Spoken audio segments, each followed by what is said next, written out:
Hello everyone, and welcome back to X-Ranger. Before we begin, I thought it would be interesting if each of you could leave a comment indicating which part of the world you're joining us from. Also, don't forget to like and subscribe if you're enjoying the episodes. Now let's get comfortable, relax, and start our program. This happened in July of 1999 when I was 11 years old. I'm 35 now, but I swear I can still feel exactly how I felt that evening. It's like my brain took a snapshot and preserved every detail. The smells, the sounds, even the way my heart nearly exploded out of my chest. I was spending summer break with my dad and grandparents in rural Bedford, Iowa. If you've never been there, it's basically the middle of nowhere. Dad's place was about a mile from my grandparents' house, and I'd walk back and forth between them pretty much every day. The walk itself wasn't bad, mostly open fields with a gravel road, except for this one creepy spot where I had to pass this tiny, super overgrown cemetery from the 1800s. Nobody really took care of it anymore, just a handful of crumbling headstones poking out from tall grass and weeds. I always felt weird walking past it, like something was watching me. I'm not talking about ghosts or anything, this was different. Sometimes I'd hear these movements in the brush nearby. Not small stuff like rabbits or squirrels. Something big. Something that seemed to stop moving when I stopped walking, then start again when I did. I'd tried to convince myself it was just deer, but deep down, I knew better. That evening, I think it was a Wednesday, I'd been fishing at this small pond on my dad's property. Dad was busy fixing some equipment in the barn and told me to be back before dark. I remember it was hot and muggy, classic Iowa summer weather, and the mosquitoes were starting to come out in force. The sun was getting lower, casting these long shadows across the field, and I figured I should pack up and head back. I'd caught a couple small bass and a bluegill, nothing special, but I was satisfied. I'd cleaned up my gear, put everything in my tackle box, and was about to head home. The pond was fenced off with barbed wire to keep the cattle out, so I was standing on this wooden fence post, swinging my leg over to climb across. That's when I heard it, this roar. I don't know how else to describe it. It wasn't like any animal I'd ever heard before. Not a cow, not a coyote, nothing that should be in Iowa. It was deep, powerful, and it seemed to vibrate through my entire body. My first thought was maybe it was farm equipment, but I knew that sound wasn't mechanical. It was alive. I froze mid-climb, one leg over the fence, my tackle box clutched in my sweaty hand. That's when I looked toward the tree line, maybe 100 yards away at the edge of our property, and there it was, standing right at the edge where the field meets the forest, standing upright, on two legs. I couldn't move. I couldn't breathe. My brain was screaming at me to run, but my body wouldn't listen. This thing was huge, way taller than my dad, who's 6'1". It was just standing there facing directly at me. Its arms were raised high above its head, and it was moving them slowly from side to side, like it was waving, but not in a friendly way. More like it wanted to make absolutely sure I saw it. The sun was behind it, so I couldn't make out its face clearly, but I could see its outline perfectly against the evening sky. Thick, powerful build, broad shoulders, and covered in what looked like black hair. Not fur like a bear, but hair. Long hair that moved slightly in the breeze. I remember thinking, this can't be real, this isn't happening. But it was, and the weirdest part was that it didn't seem afraid of me at all. It wasn't hiding, it wasn't sneaking around, it was deliberately showing itself to me. After what felt like forever, but was probably only seconds, I managed to scramble over the fence. I fell hard on the other side, scraping my knee on a rock, but I barely felt it. I grabbed my tackle box and ran. I ran faster than I've ever run in my life, not daring to look back. The whole time I was running, I kept waiting to hear it behind me, chasing me down. But there was nothing. Just the sound of my own ragged breathing and my sneakers pounding on the dirt.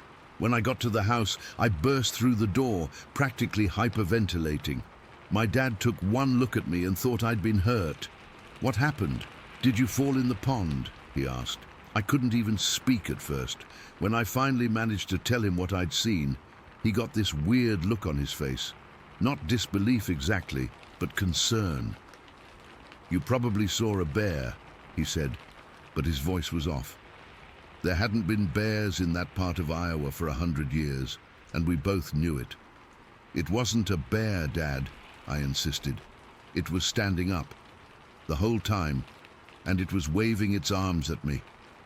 He didn't argue, just said, "Let's get you cleaned up for dinner," and that was that. But that night I heard him on the phone with my grandpa, talking in a low voice. I couldn't make out everything, but I heard him say, "Same spot as before," and "just like what Tom Lewis said he saw last hunting season." I didn't sleep at all that night. Every sound outside my window made me jump. The next morning, I noticed my dad had his rifle by the back door, something he never did unless it was hunting season. What I haven't told you yet, what I've barely admitted to myself over the years, is what I saw after I started running. See, when I was about halfway to the house, I glanced back, just for a split second, and that thing wasn't at the tree line anymore. It had moved, fast, impossibly fast. It was inside the forest now, moving parallel to me, keeping pace with me through the trees. But here's the thing. It wasn't crashing through the underbrush like you'd expect something that size to do.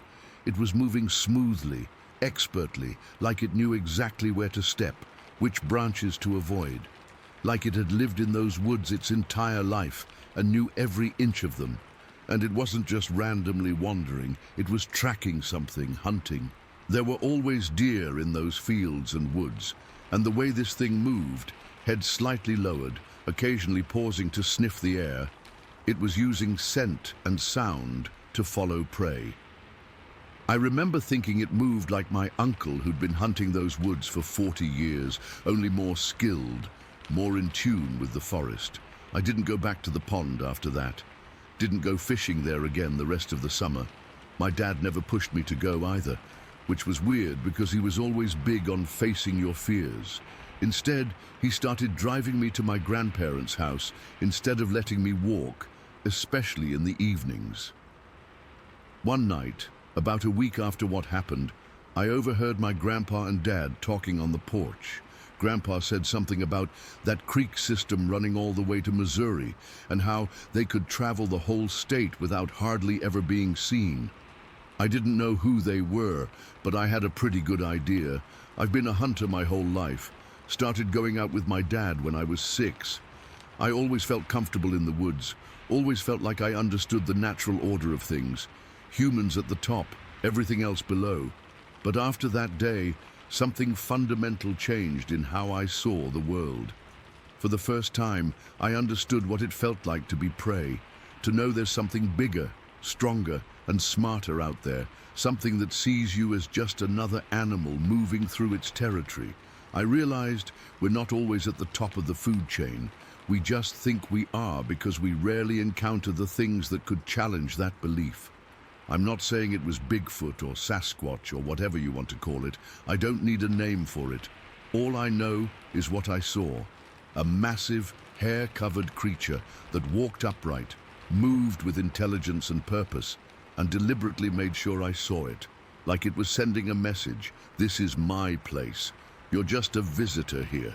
I've never gone back to those specific woods. I still hunt, still fish, but I'm different now, more careful, more aware. I listen to the forest in a way I never did before. And sometimes, when I'm alone in the woods and everything goes quiet, when the birds stop singing and the squirrels freeze, I get that same feeling I had when I was 11, that feeling of being watched, of not being alone. My dad sold that property 5 years later. He never said why, but he didn't argue much on the price, took the first decent offer. The new owners built a bigger house, cleared more of the forest edge to expand the fields. I sometimes wonder if they've seen anything, or if clearing those trees drove whatever it was deeper into the remaining woods. I've read about other sightings since then, learned about river and creek systems being natural corridors for these creatures. That makes sense to me now. The pond where I was fishing fed into a creek that eventually joined with the East Fork 102 River, which runs all the way down into Missouri, a perfect hidden highway for something that doesn't want to be seen. I don't tell this story much. People either think you're crazy or they turn it into some big joke. But I know what I saw. I know how it made me feel, and to this day, when I hear something large moving through thick brush, my heart stops for a second, and I'm 11 years old again, frozen on that fence post, looking into the eyes of something that shouldn't exist in rural Iowa, but does.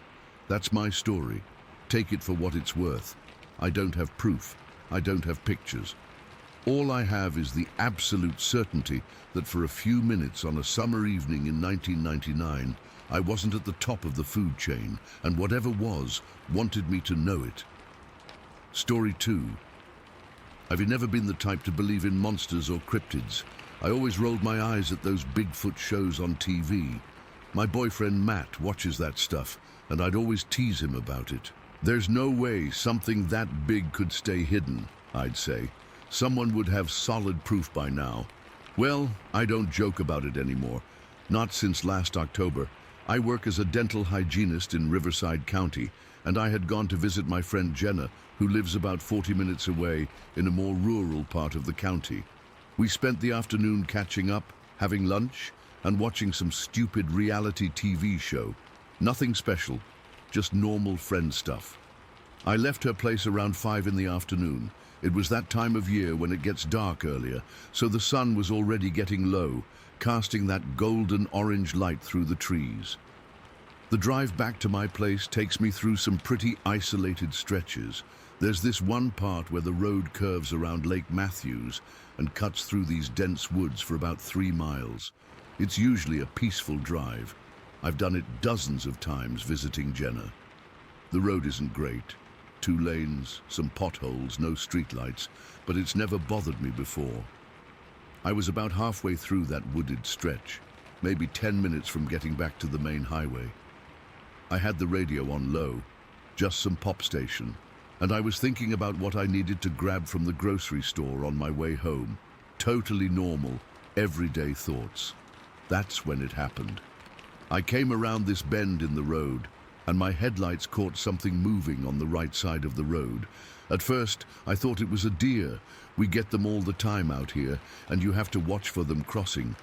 But as I got closer, I realized whatever was about to cross the road was way too big to be a deer. I slammed on my brakes. Slammed them. My coffee tumbled from the cup holder, spilling all over the passenger seat. My seatbelt locked up tight across my chest. My tires screeched against the asphalt, and I remember thinking I was going to skid right into whatever was there. My car stopped maybe 15 feet away from it, and that's when I saw it clearly. It was standing upright, on 2 legs, like a person, but it wasn't a person, it was huge. I'm terrible with estimating heights, but it had to be at least 6.5 feet tall, maybe 7, and it was massive, not fat, but just substantial. Broad shoulders, thick limbs. It was covered in dark hair or fur, not patchy like a mangy bear, but full and dense. In the fading daylight and my headlights, the fur looked dark brown or black. Here's the thing that I can't get out of my head. It didn't react like an animal. When you nearly hit a deer, they panic. They freeze or bolt, or sometimes even run into your car. This thing didn't startle at all. It just turned its head toward me, completely calm. It looked right at me through my windshield. Its face, God, its face is what keeps me up at night sometimes. It wasn't a bear's face. I've seen plenty of bears at the zoo and in nature documentaries. This was flatter, more like a gorilla, but different, more human-like in some ways. Its eyes caught the light from my headlights, and they looked intelligent, aware, like it was assessing me. After what felt like forever but was probably only a few seconds, it just continued crossing the road at the same steady pace it had been moving at before. No hurrying, no concern about my car. It was like I was the one who was out of place, not it. It disappeared into the trees on the other side of the road, heading in the direction of the lake. I sat there gripping my steering wheel, my knuckles white, trying to process what I'd just seen. My hands were shaking so badly I couldn't even reach for my phone to try to take a picture, though it was already gone by then anyway. I don't know how long I sat there, maybe a minute, maybe 5. No other cars came by. It's not a busy road, especially in the evening. Finally, I got it together enough to put my car back in drive and continue on. I was shaking the whole way home, checking my rearview mirror constantly. When I got home, I called Matt right away. I was crying, which is not like me at all. I'm pretty level-headed usually. I told him what I'd seen, and to his credit, he didn't laugh or dismiss me. He came over right away and sat with me while I tried to make sense of it. "It sounds like you saw a Sasquatch," he said quietly, after I'd described it for the 3rd time. "That's impossible," I said. But even as the words left my mouth, I knew what I'd seen wasn't a bear or a person in a costume or anything else that made logical sense. The next morning, I almost convinced myself I'd imagined it. Maybe it was just a bear that happened to be standing up. Maybe the fading light played tricks on my eyes. I actually called in sick to work. I just couldn't face people and act normal, but I couldn't stop thinking about it. That afternoon, I drove back to that stretch of road in broad daylight. I don't know what I expected to find. Footprints? Fur? Some kind of evidence? Of course, there was nothing. Just the same winding road through the woods that I'd driven countless times. I pulled over at the approximate spot and got out of my car. The woods were quiet except for birds and the occasional rustle of small animals. I walked to the edge of the trees where I'd seen it disappear and peered in. There was no path that I could see, just dense underbrush and trees. Something caught my eye on one of the lower branches of a tree just inside the woods line. I stepped closer and realized it was hair, just a few strands caught on the rough bark. It was coarse and dark, longer than any animal hair I'd ever seen. I carefully took it and put it in a receipt envelope I had in my purse. I've never shown that hair to anyone, not even Matt. Part of me wanted to get it tested somehow, but what would I say? "I think this belongs to Bigfoot." They'd think I was crazy. Sometimes I wonder if I am. Over the next few weeks, I did something I never thought I would. I researched Bigfoot sightings. I found out there have been other reports in Riverside County over the years. Not many, but enough to make me feel less alone. Some of the descriptions matched exactly what I saw. The height, the calm demeanor, the way it moved. I joined some online forums where people discuss their encounters. I've never posted my story there. I'm still not ready for that kind of attention or skepticism, but reading other accounts has helped. There was one from a guy who saw something similar near Lake Matthews back in 2015. He described the same flat, gorilla-like face I saw. What's strange is that I've never felt like what I saw was dangerous. It didn't act aggressive or even particularly interested in me. It just acknowledged my presence and continued on its way, like we were two beings sharing the same space for a moment, each going about our own business. I still drive that road to visit Jenna, but I don't do it after dark anymore, and I'm always scanning the tree line now, half hoping and half fearing I'll see it again. I want proof, something more than a few strands of hair in an envelope and my own memory. But at the same time, I'm afraid of what it would mean if I did get that proof. The hardest part has been dealing with how this has changed me. I used to be so certain about how the world worked. Now I question everything. If this creature exists, what else might be out there that we don't know about? How many other impossible things might actually be possible? I've only told 3 people about what happened: Matt, Jenna, and my sister. Matt believes me without question. Jenna is skeptical but supportive. My sister thinks I mistook a bear for something else. I don't blame her. I would have thought the same thing before it happened to me. Last week, I read a news article about a hiker who went missing near Lake Matthews. They found him 2 days later, unharmed but disoriented. He claimed he'd been following what he thought was a large man in the distance, trying to ask for directions back to the trail. He never caught up to the figure and eventually realized he was hopelessly lost. The article treated it as a case of dehydration and confusion, but I wondered. Sometimes I drive out there and park at one of the lookout points over the lake. I just sit and watch the woods. I've never seen anything unusual during these trips, but it gives me some strange comfort to be near the place where it happened, like I'm reconnecting with a moment that changed everything for me. The hair is still in that envelope, tucked inside a book on my shelf. Sometimes I take it out and look at it, run my fingers over its coarse texture. It's my only tangible evidence that I'm not losing my mind, that what I saw was real. I don't know if I'll ever see it again. I don't know if I want to. But I do know that I can never go back to being the person I was before. The one who was so sure about what does and doesn't exist in this world. That certainty is gone forever.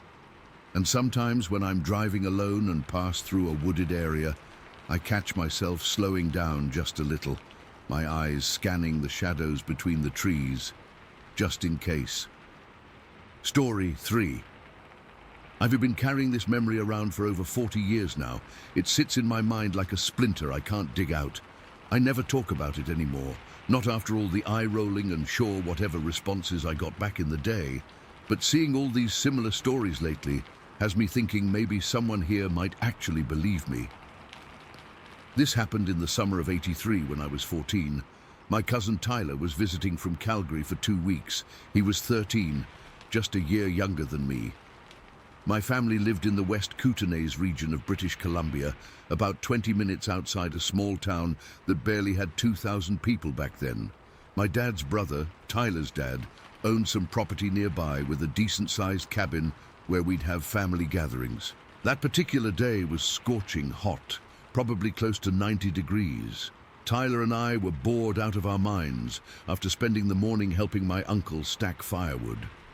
Around 2 in the afternoon, we convinced the adults to let us go explore the creek that ran along the back edge of the property and into the forest beyond. The creek wasn't huge, maybe 15 feet across at its widest, but it had some decent fishing spots my uncle had shown me before. It cut through dense forest, huge cedars, Douglas firs and underbrush so thick in places you couldn't see 10 feet ahead. The kind of forest that feels ancient when you're in it. We had our usual gear, a couple of Cokes, my Swiss Army knife, Tyler's Walkman, which he wouldn't share, and an old disposable camera my mom had given me. We weren't planning to go far, just follow the creek maybe half a mile into the woods to this small waterfall area I knew about. The first 20 minutes were normal. We threw rocks into the water, spotted a couple of garter snakes, and Tyler kept complaining about mosquitoes. The creek bank was rocky in some spots, muddy in others, but there was a kind of natural path that followed alongside it. The further we got from the property, the denser the forest became on both sides of the creek. We were about 40 minutes in when everything changed. We'd just rounded a slight bend in the creek, where the water pooled a bit deeper. Tyler was ahead of me, balancing on some rocks, when he suddenly stopped and crouched down. "Dude, check it out," he whispered, pointing across the creek. "Someone's over there." I moved up beside him and followed his gaze. About 30 yards ahead on the opposite bank was what looked like a person crouching at the water's edge. At first glance, I assumed it was just some local guy fishing or maybe panning for gold. There were still a few old-timers who did that, but something felt off immediately. This figure wasn't moving like a person. It was hunched over the water, completely still, except for slow, deliberate movements of its arms. It was splashing or washing something in the creek. "Hey!" Tyler called out, not super loud, but enough that anyone would hear. The figure didn't react at all. Didn't turn, didn't wave, nothing. "Maybe they're deaf," I suggested, though I was already getting a weird feeling in my stomach. Tyler called out again, louder this time. Still nothing. That's when I noticed what was really wrong. This wasn't a person in clothes. Whatever was crouching there was covered entirely in dark hair or fur. Black, maybe dark brown in places, but definitely not wearing clothing. The hair looked matted on its back, slightly longer around what would be the shoulders. We both stood frozen, trying to make sense of what we were seeing. My first coherent thought was bear, but this wasn't a bear. The proportions were all wrong. Its arms were too long, the shoulders too square. "What the fuck is that?" Tyler whispered, grabbing my arm. Before I could answer, the thing stood up. I'll never forget this moment for as long as I live. It unfolded from its crouching position in one fluid motion that no human could replicate. It stood straight up to its full height, at least 6.5 feet tall, maybe closer to 7. The build was massive, broad shoulders, thick torso, powerful-looking legs, and it was completely covered in that dark hair from head to foot. Then it turned toward us. I remember the silence most of all. No birds were chirping anymore. Even the creek seemed quieter. The only sound was my own heartbeat pounding in my ears. It just looked at us. I couldn't make out facial features clearly from that distance, but I could feel it watching. It wasn't aggressive. It didn't make any threatening moves. It just stood there, observing us across the creek. Tyler's grip on my arm tightened to the point of pain. "Jason," he whispered, his voice cracking, "we need to go, now." I couldn't speak. My mouth had gone completely dry. The thing across the creek still hadn't moved, but something about its stillness was more terrifying than if it had charged at us. It felt intelligent, calculating, like it was deciding what to do next. Tyler tugged my arm again, harder. "Jason!" That broke my trance. Without another word, we both turned and ran. Not the careful walking we'd done on the way in, full-on sprinting, stumbling over rocks and roots, branches whipping our faces. I fell once, skinning my knee badly on a rock, but I barely felt it. Tyler grabbed my shirt and yanked me up, and we kept running. After maybe 200 yards, Tyler looked back over his shoulder and let out a sound I'd never heard him make before, half gasp, half whimper. "It's watching us," he panted. "It's still just standing there watching us." I didn't look back. I couldn't. We kept running until the stitch in my side felt like someone was stabbing me with a knife. When we finally burst out of the forest edge near my uncle's property, we collapsed on the ground, gulping air. Tyler was shaking. Actually shaking. I'd never seen him scared before. This was a kid who watched horror movies for fun and jumped off the high dive without hesitation. "What the fuck was that thing?" he kept saying. "What the fuck was that?" I didn't have an answer. My brain was cycling through possibilities. A bear standing on hind legs, some hermit living in the woods, but I knew better. The proportions were wrong for a bear, the movements too deliberate, and no human being is covered head to toe in dark hair like that. When we finally caught our breath, we realized we had a problem. We couldn't tell the adults what we'd seen. My dad and uncle would either think we were making it up for attention or get worried and never let us go exploring again.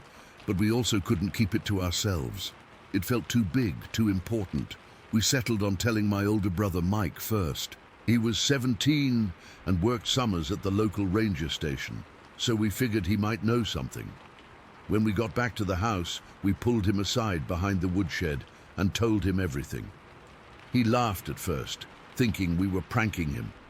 But something in our faces must have convinced him. He stopped laughing and asked more detailed questions. Exact location, time of day, what the thing was doing. "Did it chase you?" he asked. "No," I said. "That's the weird part. It just watched us, like it was curious." Mike ran his hand through his hair, thinking. "Could have been a bear," he offered half-heartedly. "It wasn't a fucking bear," Tyler snapped. "I've seen bears. This stood like a person, moved like a person, but it wasn't a person." Mike looked uncomfortable. "Look, don't tell Dad or Uncle Rob about this, okay? They'll just think you're full of shit."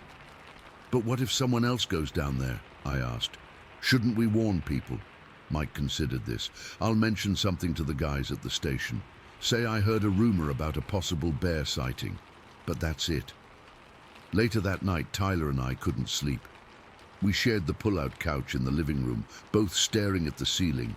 "You think it was a Sasquatch?" Tyler finally whispered. I'd been avoiding that word, even in my own thoughts. Sasquatch was for tabloids and crazy people. But what else could it have been?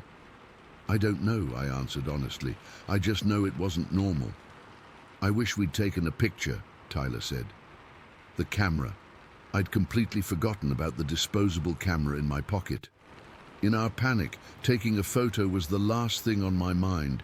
That's how genuinely terrified we were. We had actual evidence in our pocket and never even thought to use it. The next day, we tried to act normal, but both of us kept looking toward the forest edge. I couldn't shake the feeling that whatever we'd seen was still out there, maybe watching us from the tree line. 3 days later, before Tyler went back to Calgary, we told 2 of my school friends. They reacted exactly how you'd expect. Initial excitement, then skepticism, then outright disbelief. One of them, Chris, actually got mad at us for making up bullshit. After that, we stopped talking about it altogether. I never went back to that specific part of the creek again. Not ever. I'd make excuses when friends wanted to go fishing there, suggest other spots instead. I couldn't explain why, even to myself. The creature hadn't threatened us or shown any aggression, but something about being watched by it had fundamentally unsettled me. About a month after it happened, I overheard my uncle telling my dad that something had been killing small animals on his property. Rabbits and squirrels, found with their necks broken, laid out in weird patterns.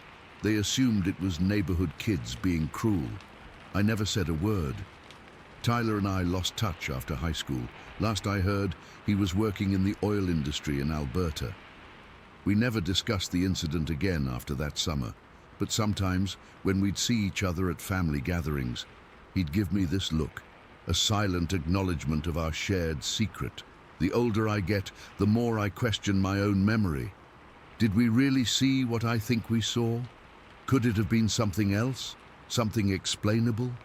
But then, I remember the silence, the way it moved, the intelligent way it observed us, and I know we encountered something that day that exists outside the world as most people understand it. I'm 45 now with kids of my own. I've never taken them to that creek, even though we still live in the same general area. When they ask why, I make up excuses about private property or better fishing spots elsewhere.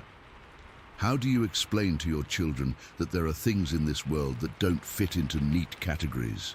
That sometimes the line between what we know and what we don't know can be crossed in an ordinary moment on an ordinary day? I still have dreams about it sometimes, always the same. I'm standing by that creek alone, and I can feel it watching me from the trees.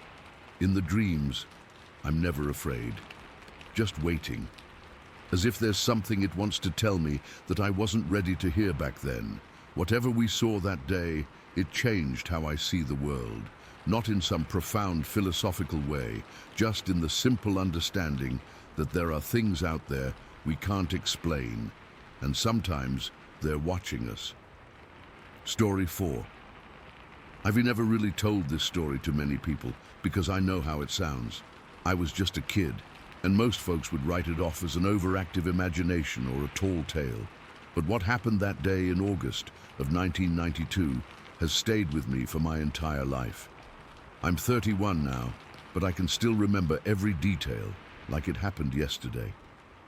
We were camping at Bash Bish Falls State Park in Massachusetts. It was one of those family trips my mom and stepdad planned to bond our blended family. My Uncle Joe came along too. I was 10 years old and mostly just excited to be outdoors for a week, away from our apartment in Springfield. It was late afternoon on our second day at the campground. The adults were setting up for dinner, and my mom asked me to walk to the main lodge to get some ice for the cooler. I remember being proud that they trusted me to go by myself. It was maybe a quarter-mile down the main campground road. I was about halfway to the lodge when the smell hit me. If you've never smelled something truly putrid in the woods, it's hard to describe.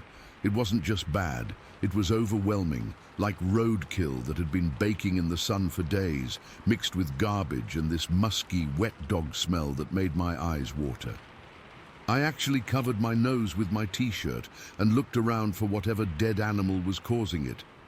That's when I saw the footprint. Right in the middle of the dirt road was this enormous impression in a muddy patch. The recent rain had made the ground soft, and this thing was pressed deep into the mud. At first, I thought someone was playing a joke, maybe carved a giant foot shape or something. But when I crouched down to look at it, I could see all the details you'd expect in a real footprint. 5 toes, a distinct heel, even what looked like wrinkles or creases in the sole. But the size, man, it was massive. I put my own foot next to it, and it made my sneaker look like a baby shoe. I'm not exaggerating when I say it was at least 3 times the length of my foot, maybe 15 or 16 inches long. And it was so deep in the mud, whatever made it had to be incredibly heavy. I was fascinated, not scared yet. I was trying to figure out what could have made it when the feeling hit me. That unmistakable sensation of being watched. You know that prickly feeling on the back of your neck? It was like that, but 100 times stronger. My whole body suddenly felt alert, like some primal part of my brain was screaming at me. I slowly stood up and turned toward the ravine that ran alongside the road. The campground was built on a bit of a hill, with a creek running through a small gorge about 30 feet below the road. The other side of the creek was dense forest that climbed up another hill. That's when I saw it. Between 2 pine trees on the far side of the creek, maybe 60 or 70 feet away, was this dark shape. At first, I thought it was a burnt tree trunk or something. It was so still and dark, but then it moved. Not much, just slightly shifting its weight, but enough that I realized I was looking at something alive. The sun was getting low, and the ravine was already in shadow, so I couldn't make out details clearly. But what I could see was enough. It was standing on 2 legs, not 4. It was tall, way taller than any person I'd ever seen. It had to be at least 7 or 8 feet high, and it was covered in what looked like dark, shiny hair. Not fur exactly, more like long hair that hung down its body. Its arms were what really got me. They hung down almost to its knees, much longer proportionally than human arms. I couldn't make out its face clearly from that distance and in that light, but I had the distinct impression it was looking right at me. We just stared at each other for what felt like forever, but was probably only 10 or 15 seconds. Then it took a step backward and disappeared behind the trees. That's when the fear hit me. It was like my brain finally processed what my eyes were seeing, and I just took off running back toward our campsite. I was yelling for my stepdad and uncle before I even got there. "Mike, Uncle Joe, there's something in the woods. Come look, there's a huge footprint." They were sitting by the fire pit, and I remember the look they gave each other, that kids and their imagination look. My stepdad Mike put his beer down. "Whoa, slow down, Michael, what are you talking about?"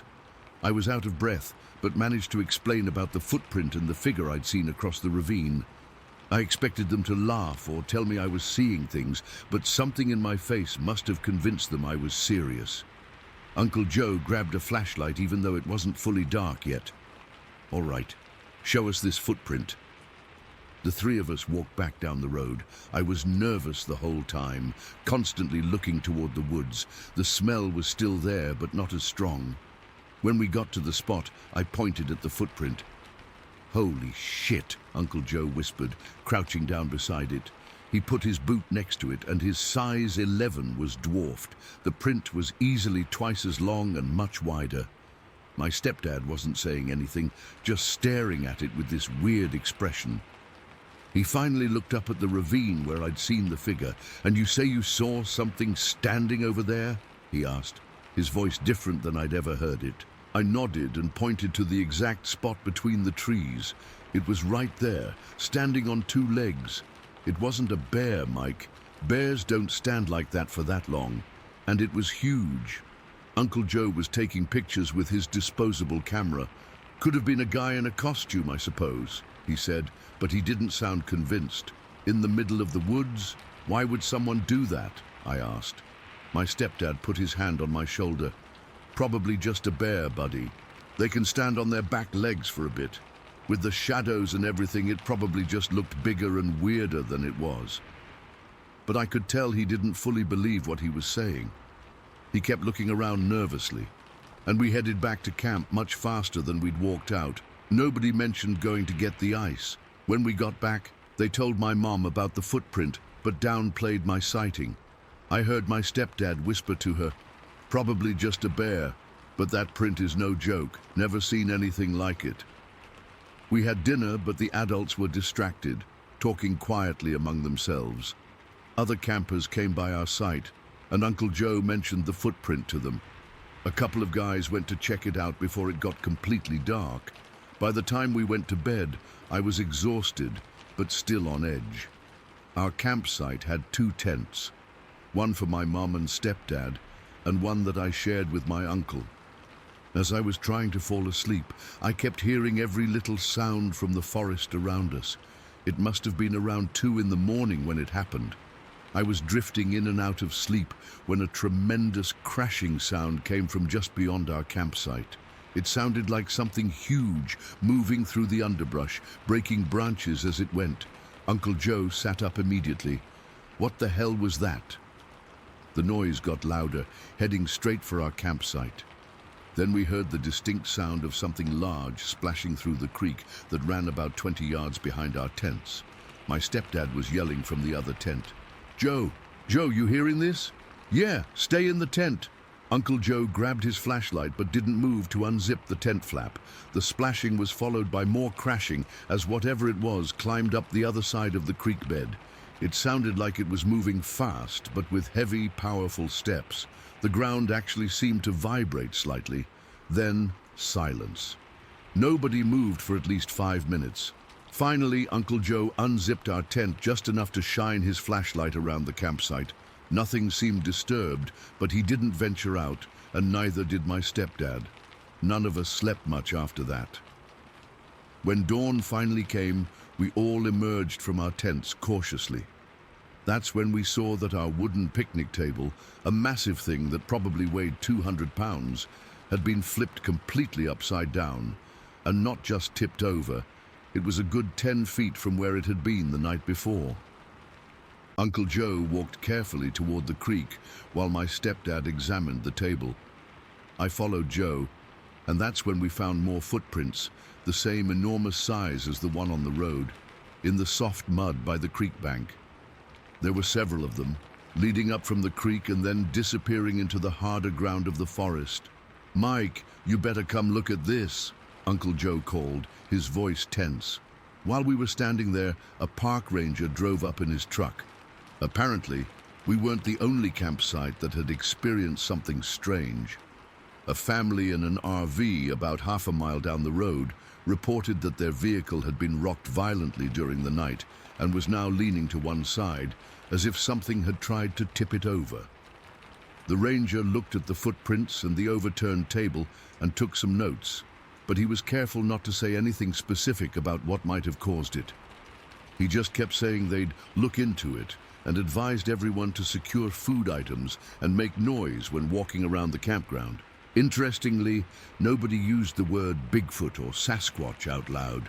It was like there was this unspoken agreement not to name what we were all thinking, but I could see it in the adults' faces. They were scared in a way I'd never seen before. We ended up leaving a day early. My mom claimed it was because rain was forecast, but I knew the real reason. The whole drive home, nobody talked much about what had happened. It was like they were trying to process it, or maybe even forget it. It wasn't until years later, when I was in high school and came across a documentary about Bigfoot, that I finally put a name to what I'd seen. The descriptions matched perfectly. The height, the long arms, the hair, even the putrid smell that witnesses often reported. I've spent a lot of time researching since then, and I found that southwestern Massachusetts actually has a history of Sasquatch sightings, though they're not as well known as those in the Pacific Northwest. I'm not trying to convince anyone, I'm just sharing what happened to me. Sometimes I still wake up at night thinking about those few seconds when I locked eyes with whatever was watching me from across that ravine. I know what I saw wasn't a bear, it wasn't a person in a costume, it was something else. Something that shouldn't exist according to science, but was standing right there in front of me. And sometimes, When I'm hiking in dense woods and catch a whiff of something foul on the breeze, I find myself scanning the trees, half expecting to see that dark shape watching me again. Story 5. I've been hesitant to share this for a long time, 17 years to be exact. What happened to me and my buddy Mark in the San Juan Mountains back in June 2006 still gives me nightmares. I'm not the type to believe in monsters or make up stories for attention. I've been hiking and backpacking since I was 12, and I know the difference between a bear, a moose, and, well, whatever the hell we saw up there. It was supposed to be a challenging but straightforward 4-day trek through the backcountry of Hinsdale County, Colorado. Mark and I had been planning this trip for months. We wanted something remote, something that would test our skills but reward us with views few people ever get to see. The route we'd mapped would take us between Brush Creek and Cuba Gulch, covering some pretty rough terrain with loose rock benches, exposed ridges, and steep climbs. There weren't many established trails where we were going, which was exactly what we wanted. By the 3rd day, we hadn't seen another human being since we'd left the trailhead. We were making good time despite the difficulty of the terrain. The weather was perfect, mid-60s during the day, cool but not freezing at night. We'd pushed ourselves pretty hard the first couple days, so we were planning a slightly easier pace for day 3, aiming to make camp near a creek around 4 in the afternoon. It was around noon when everything changed. We were crossing this wide, relatively flat bench between 2 shallow ridge lines. The sun was directly overhead, not a cloud in the sky. I remember squinting against the brightness when I first spotted movement along the crest of a rocky rise about 200 yards ahead of us. At first, I thought it was a hiker. The figure was upright, walking on 2 legs, but something felt immediately wrong. My brain was trying to process what my eyes were seeing, but things weren't adding up. "Mark," I said, my voice coming out weird and strained. "You see that?" He stopped beside me, shielding his eyes. "What the hell is that?" The figure was tall. I mean, abnormally tall. I'd guess at least 7 feet, maybe more. But it wasn't just the height that was off. Its proportions were all wrong. The chest and shoulders were massive, impossibly thick compared to a normal human frame, and its arms... God, its arms hung down almost to its knees, swinging slightly as it walked. But the most unsettling thing was its color. Pure white. Not the white of clothing or equipment, but the solid white of sun-bleached bone or chalk. It stood out starkly against the dark stones and green pines behind it. In the bright midday sun, it was almost painful to look at directly. We both froze, watching as this thing paced slowly along the ridge. It moved with purpose, its head swiveling as it scanned the slope below. The movements were fluid, but somehow wrong, too smooth for its size. "What do we do?" Mark whispered. I could hear the fear in his voice, which only amplified my own. Before I could answer, the creature suddenly dropped into a crouch behind a large boulder and vanished from sight. The way it moved, it was too deliberate. It knew we'd spotted it. "Shit," I breathed, "it's hiding." "Maybe it's gone," Mark said, but we both knew better. The problem was, to reach our planned campsite, we had to cross directly below where we'd seen that thing. Going back wasn't really an option. We were at least a day's hard hike from our starting point, and the terrain behind us was brutal. Going forward was the only choice that made sense.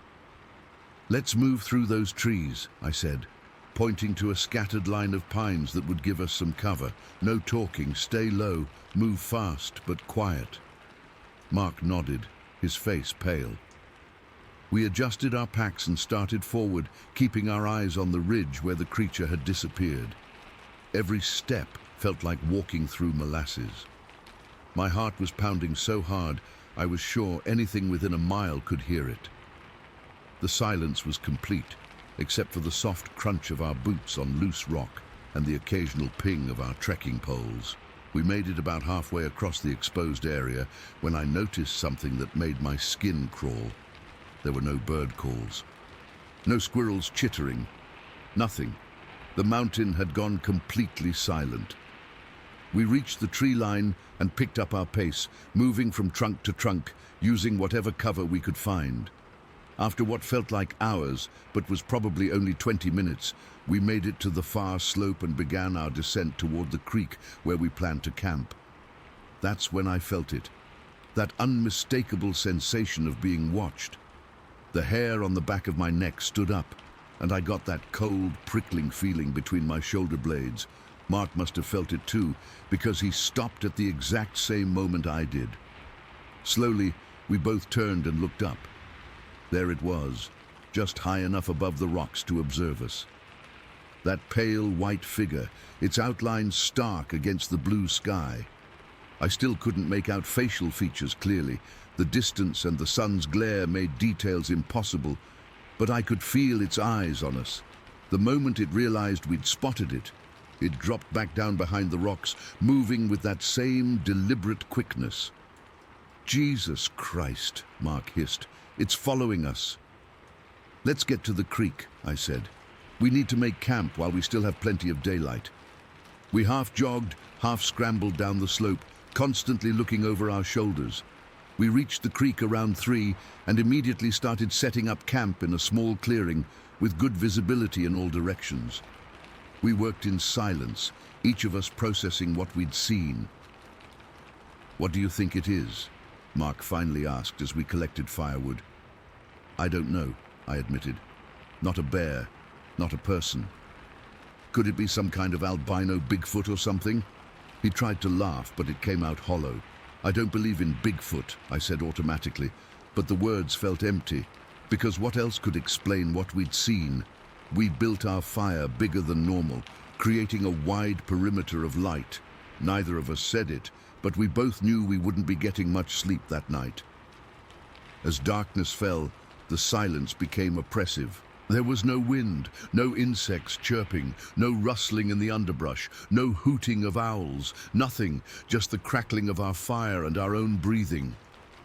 "This isn't right," Mark whispered, feeding another branch into the flames. "It's like the whole mountain is holding its breath." I nodded, scanning the tree line for the 100th time. One of us should stay awake at all times, 2-hour shifts. "I'll take first watch," Mark offered. I was grateful. Exhaustion was hitting me hard after the adrenaline of the day. I crawled into my tent, but left the flap open, my sleeping bag positioned so I could see the fire and Mark sitting beside it. Despite my fatigue, sleep didn't come easily. Every snap of a twig, every shift of the fire made me jolt awake. When Mark finally woke me from my shift, his face was drawn and tense. "Anything?" I asked. He shook his head. "Nothing I could see or hear, but..." He hesitated. "But what?" "I don't know, man. It feels like something's out there, watching." I took my position by the fire, my headlamp on and my hunting knife, the only weapon we had, resting on my knee. The night was pitch black beyond our fire circle, the kind of darkness that seems to swallow light rather than simply lack it. About an hour into my watch, I heard it, a subtle shifting of weight on the forest floor coming from the slope behind our camp. It wasn't the sound of an animal moving through brush. It was deliberate, careful, something trying to be silent, but too heavy to achieve it completely. I froze, not daring to turn my headlamp toward the sound. Some instinct told me that would be a mistake, that whatever was out there didn't want to be seen. I sat perfectly still, my hand gripping the knife so tightly my knuckles hurt. The sound didn't come again, but the feeling of being observed intensified. I sat like that, barely breathing, for the remainder of my watch. When it was time to wake Mark, I had to pry my fingers from the knife handle. Neither of us slept well after that. We kept the fire burning all night, using almost all our gathered wood. When dawn finally broke, it felt like we'd survived something, though we couldn't say exactly what. As the grey light strengthened, I suggested we check the surrounding area. Mark nodded grimly, and we moved out in a careful circle around our camp. We found it about 50 yards up the slope behind where we'd slept.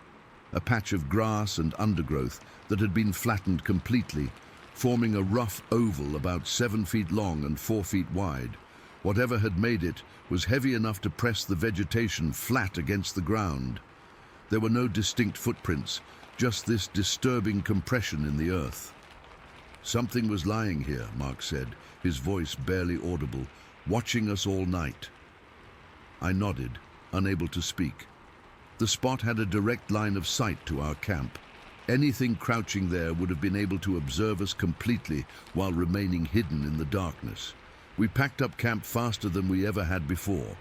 Neither of us suggested continuing our planned route. Without discussion, we chose the quickest way back to civilization, a brutal day-and-a-half trek back to where we'd parked. As we hiked, the forest gradually came back to life. Bird calls returned. The wind rustled through the trees again. By midday, it almost felt normal, except for the constant prickling sensation between my shoulder blades. We pushed ourselves hard, barely stopping for breaks, desperate to put as much distance as possible between us and whatever had stalked us. We made it back to the car by nightfall the next day, having hiked nearly 20 miles through punishing terrain in less than 36 hours. On the drive home, we finally talked about what we'd seen. Mark thought it might be some undiscovered species, something like a Bigfoot, but adapted to the high alpine environment, with that strange white coloration for camouflage in the snow-covered months. I couldn't bring myself to accept that explanation, but I had nothing better to offer. We agreed not to tell anyone right away. Who would believe us? We had no photos, no evidence beyond our word. But the experience changed something in me. I haven't been backpacking in truly remote areas since then. I stick to established trails, places where other hikers are always within shouting distance. Whatever that pale thing was, it wasn't just observing us out of curiosity. The way it tracked us, the way it deliberately positioned itself to watch our camp all night, there was intelligence and purpose behind its actions. And sometimes, in my nightmares, I imagine what might have happened if our fire had gone out. I still can't explain what we encountered in the San Juans that June. I've researched local legends, native myths, even cryptozoology websites, but nothing quite matches what we saw. All I know is that something white and unnaturally tall walks those mountains on 2 legs, and it watches, it waits, and I hope to God I never see it again. Story 6. I still can't explain what happened last July in the Idaho mountains. It's been almost a year now, and I've tried talking to my buddy Jake about it, but he just changes the subject. Can't blame him. Some things you just want to forget, you know? It was supposed to be a simple fishing trip. Jake and I had been planning it for months, a week-long adventure in the Sawtooth Mountains to catch some Arctic grayling. We're both experienced outdoorsmen, been hiking and fishing since we were kids. I've spent countless nights in the wilderness, encountered bears, weathered unexpected storms, but nothing prepared me for what happened at Silver Lake. We set out on July 12, 2006, taking my old Chevy pickup as far as the Forest Service road would allow before shouldering our packs. Man, those packs were heavy. Food for a week, camping gear, fishing equipment, and those damn inflatable rafts that Jake insisted would be worth the extra weight. The hike up Dry Knife Creek was brutal. About 4 hours of steady climbing with 60-pound packs. I remember cursing Jake every step of the way for talking me into this adventure. When we finally reached Silver Lake, though, I forgot all about the pain in my shoulders and back. The lake sat in this perfect little meadow at nearly 10,000 feet elevation, surrounded by lodgepole pines and backed by rocky peaks. The water was crystal clear, so still it looked like glass reflecting the blue sky. No people, no sounds except birds and the occasional fish jumping, just pure wilderness. We dropped our packs and immediately set up the rafts to get some fishing in before dark. The lake was supposed to be teeming with grayling, but we barely got any bites. Jake managed to catch one small one, which we threw back. I got skunked completely. Still, Being out on that pristine water as the sun started to dip behind the mountains was worth it. As it got darker, we paddled back to shore and set up camp a couple 100 feet from the water's edge, beneath a stand of pines. Nothing fancy, just our tents. We each had our own one-person, a small fire pit, and our gear. After a freeze-dried dinner that tasted way better than it had any right to after that hike, we cracked open a couple beers we'd packed in and sat watching the sunset paint the sky above the canyon. That's when we heard it. The first howl came just as twilight was settling in. It echoed across the lake, this deep, drawn-out moaning sound that seemed to hang in the air. At first I thought maybe it was an elk bugling, but it was all wrong, too deep, too long, and frankly, too damn eerie. Jake and I exchanged glances, but didn't say anything. Then another call answered the first, from a slightly different direction in the timber about half a mile away. Then a third, and a fourth. They weren't in unison, more like a conversation. Each call spaced maybe 30 seconds apart, 5 calls in total, spread over several minutes. "What the hell is that?" Jake finally asked, his voice tight. "I don't know," I admitted. "Not wolves or coyotes, maybe elk." But even as I said it, I knew it wasn't elk. I've heard every sound an elk can make, and this wasn't it. These calls were more purposeful somehow, almost like words. We tried to laugh it off, but the mood had changed. The peaceful feeling of being alone in nature was gone, replaced by this prickly awareness that we might not be as alone as we thought. When Jake suggested we combine our gear in his slightly larger tent to save body heat, I didn't argue. The temperature was dropping into the 40s, but we both knew that wasn't the real reason. I had trouble falling asleep. Jake was out pretty quick, softly snoring, but I kept lying there, listening. Around midnight by my watch, I heard something moving outside. Not just the rustle of a small animal. This was heavy, deliberate movement. Footsteps walking through our campsite. My heart started hammering so hard I could feel it in my throat. I nudged Jake, who woke with a start. "Something's out there," I whispered. He listened for a moment, then his eyes widened as he heard it too. The unmistakable sound of something large moving around near our packs. I reached for my flashlight, my hand shaking slightly. Part of me didn't want to look, didn't want to know what was out there. But I couldn't just lie there wondering. "I'm gonna check," I whispered. "Are you crazy?" Jake hissed, grabbing my arm. I pulled away and carefully unzipped the tent just enough to peek out and shine my flashlight. The beam cut through the darkness, illuminating our campsite in patches as I swept it back and forth. Our packs were still there, seemingly untouched. The fire had long since died to embers. Nothing seemed disturbed, but I could still hear movement now from the edge of camp, retreating into the trees. I caught just a glimpse of something large moving between the pines. The strangest thing was how it moved, not on all fours like a bear or elk. It was upright. That's all I can really say for certain. It moved upright and it was big. The flashlight beam wasn't strong enough to reach that far with any clarity.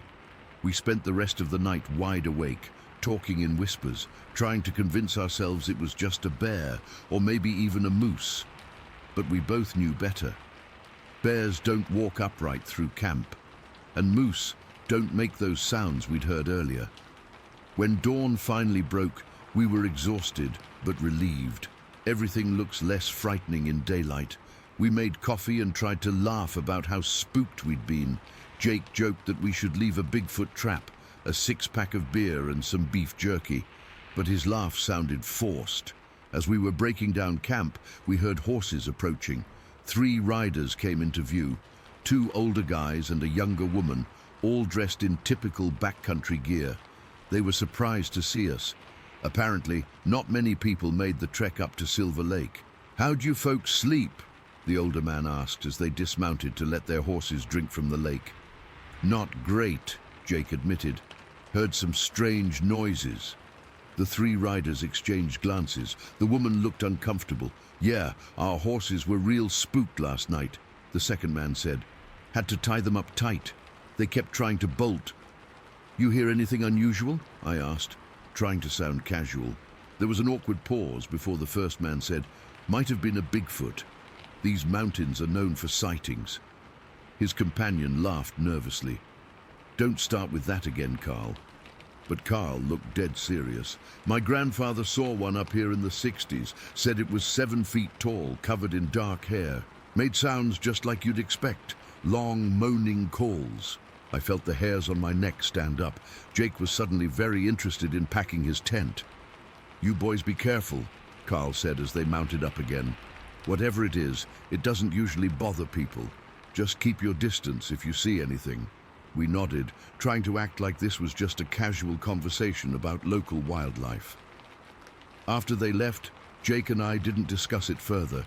We just finished packing in silence and headed to our next destination, Sand Lake, about 4 miles away. The rest of the trip was uneventful, at least in terms of unexplained phenomena. We fished at Sand Lake with better luck, catching several grayling. Then we moved on to Fish Lake for our final 2 nights. The fishing was great, the weather held, and we should have been having the time of our lives. But an unease had settled over us. We kept our conversations light, never mentioning what happened at Silver Lake, but I could tell Jake was constantly scanning the tree line just like I was. We stayed closer to each other than usual, and neither of us wandered off alone, not even to take a piss. At night, every snapping twig made us tense up. We'd both laugh it off, but neither of us slept well, and we never separated our tents again, just silently agreed to share Jake's larger one without discussing why. On our last night, camped at Fish Lake, Jake finally brought it up as we sat by the fire. "What do you think it was?" he asked quietly, staring into the flames. I took a long pull from my beer before answering. "I don't know. Maybe just a bear walking funny." He nodded, but I could tell he didn't believe it any more than I did. "Those sounds, though," he continued. "I've never heard anything like that. Almost like it was trying to talk." I didn't respond. What could I say? That I thought it might actually have been a Bigfoot? That something unknown and intelligent might have been watching us, circling our camp, communicating with others of its kind? I'd sound insane. Hell, I barely believed it myself in the light of day. But at night, when the darkness pressed in around our tent, I believed it then. We hiked out the next morning, making better time downhill. The closer we got to civilization, the more the whole experience felt like a bad dream. By the time we reached the truck, we were joking again, planning our next trip, acting like normal. But something had changed. I've been back to the Sawtooth since then, but never alone, and never to Silver Lake. Jake hasn't been back at all. When I suggested a return trip this summer, he made up some excuse about work being too busy. I still think about those howls sometimes, especially when I'm lying in bed at night. That deep, resonant call that was neither animal nor human. Whatever made those sounds in the Idaho wilderness, whatever walked through our camp that night, it wasn't anything I can explain, and maybe that's what bothers me the most. In a world where we think we've catalogued and categorized everything, there are still things out there that defy explanation. Sometimes I wish I'd gotten a clearer look at what moved through our campsite that night.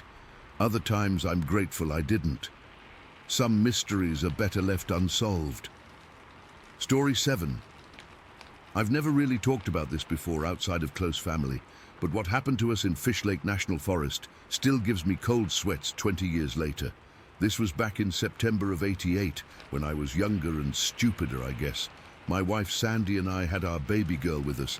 Emily was just 4 months old at the time, and we'd gone up to Sevier County in Utah for some archery elk hunting. The trip was supposed to be this great outdoor adventure. I'd been planning it for months, and I'd convinced 3 of my buddies, Mark, Dave, and Jeff, to come along. They brought their own trailer and set up camp about 30 yards from us. We had this truck camper, nothing fancy but comfortable enough, sitting on the back of my Ford F-150.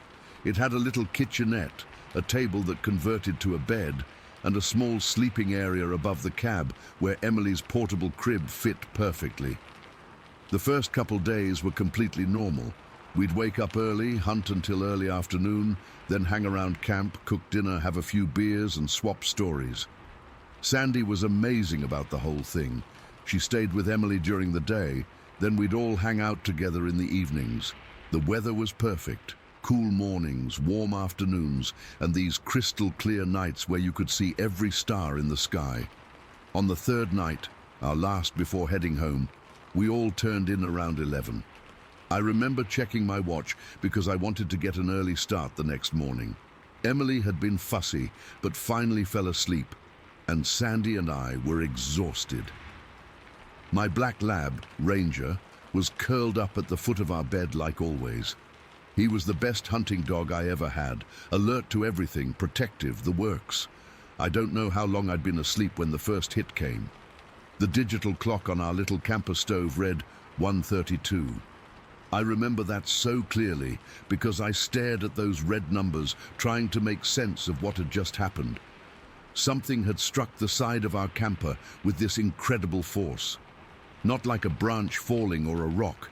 This was deliberate, powerful.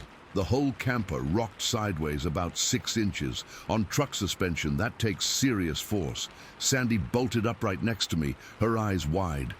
"What was that?" she whispered, already reaching for Emily's crib. "I don't know," I said. But what really unnerved me was Ranger.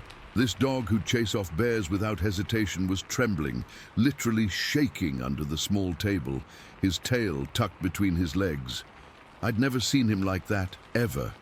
"It's okay," I told Sandy, trying to sound confident. "Probably just a bear or something. I'll check it out." I pulled on my jeans and boots, grabbed my flashlight and stepped outside with my hunting knife. The night was dead quiet. No wind, no rustling leaves, nothing. The moon was nearly full, casting everything in this pale blue light. I walked around the entire camper, checking the ground for tracks, looking for any sign of what might have hit us. Nothing looked disturbed. My buddy's trailer was dark and quiet.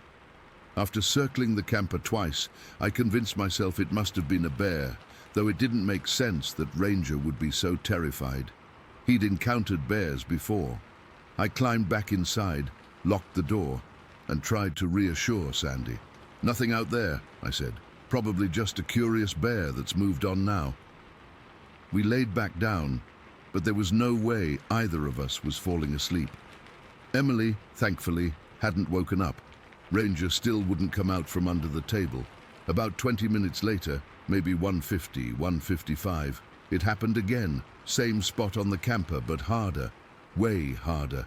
The entire camper rocked violently. The cabinet doors flew open, and our cookware crashed to the floor. A coffee mug shattered. Emily started wailing. Sandy was holding her before I could even react. The force of whatever hit us, I can't really explain it. It was like being T-boned by another vehicle, except we were stationary in a campsite. This wasn't casual curiosity from some woodland creature. This was deliberate, powerful, angry. Ranger was now pressed so hard against the far wall of the camper, he looked like he was trying to push through it. He was whimpering, not barking, not growling, just making this awful, terrified sound I'd never heard from him before. "What the hell is happening?" Sandy's voice was shaking. She was clutching Emily to her chest, rocking her, trying to calm her down while clearly terrified herself. "I don't know," I admitted, and I didn't. But there was no way I was going outside again. I checked that the door was locked, then grabbed my hunting knife again and just sat there at the little dinette table, staring at the wall that had been hit. I was listening so hard, my ears hurt. Sandy sat behind me on the bed, still holding Emily, who eventually fell back asleep. We sat like that for hours. Neither of us said much. What was there to say? Something was out there. Something big enough and strong enough to rock our entire camper. Something that had my fearless hunting dog cowering in terror. Nothing else happened that night, but we didn't sleep a wink. As soon as the first grey light of dawn appeared, I went outside. That's when I saw it. The dent. It was massive, about 8 inches in diameter and pushed in about 3 inches deep. The aluminum siding was crushed, and I could see that the wooden frame underneath had splintered. But what really got me was the height. I'm 6 feet tall, and I had to jump to reach the center of the dent. Whatever hit us did so from a height of at least 7 feet off the ground. I stood there, my hand on this massive dent, trying to process what could have done this. A few minutes later, Mark came over from their trailer, coffee in hand. "You guys have a rough night?" he asked casually. "You could say that," I replied. "Did you hear anything?" "Yeah, around 1:30 or so. Heard something walking around outside our trailer. Heavy footsteps. Thought it might be you at first, but then we heard what sounded like your door slamming. Figured maybe Emily was fussy and you were taking her for a walk or something." I just pointed at the dent. Mark's coffee mug stopped halfway to his mouth. "Holy shit," he whispered. "Bear?" I shook my head. Bears don't punch campers 7 feet off the ground, and they don't hit with enough force to do this. I pushed against the dent to show him how solid it was. "This is aluminum over wood framing. The wood is broken underneath. That's not a casual swipe from a bear paw." Dave and Jeff came over a few minutes later, and we all stood there staring at the damage. Nobody had any good explanations. Dave suggested maybe a moose, but moose don't punch things, and they certainly don't hit something once, wait 20 minutes, and then hit it again harder. We packed up faster than we'd ever broken camp before. Sandy wouldn't let Emily out of her sight, and Ranger stayed glued to her side, still acting skittish. The drive home was quiet. The repair to the camper ended up costing $400. The frame had to be rebuilt and the siding replaced. Here's the thing that still bothers me, 20 years later. I've hunted all my life. I've encountered black bears, mountain lions, moose, elk, all kinds of wildlife. I know what they're capable of. I know how they behave. Nothing I know of could explain what happened that night.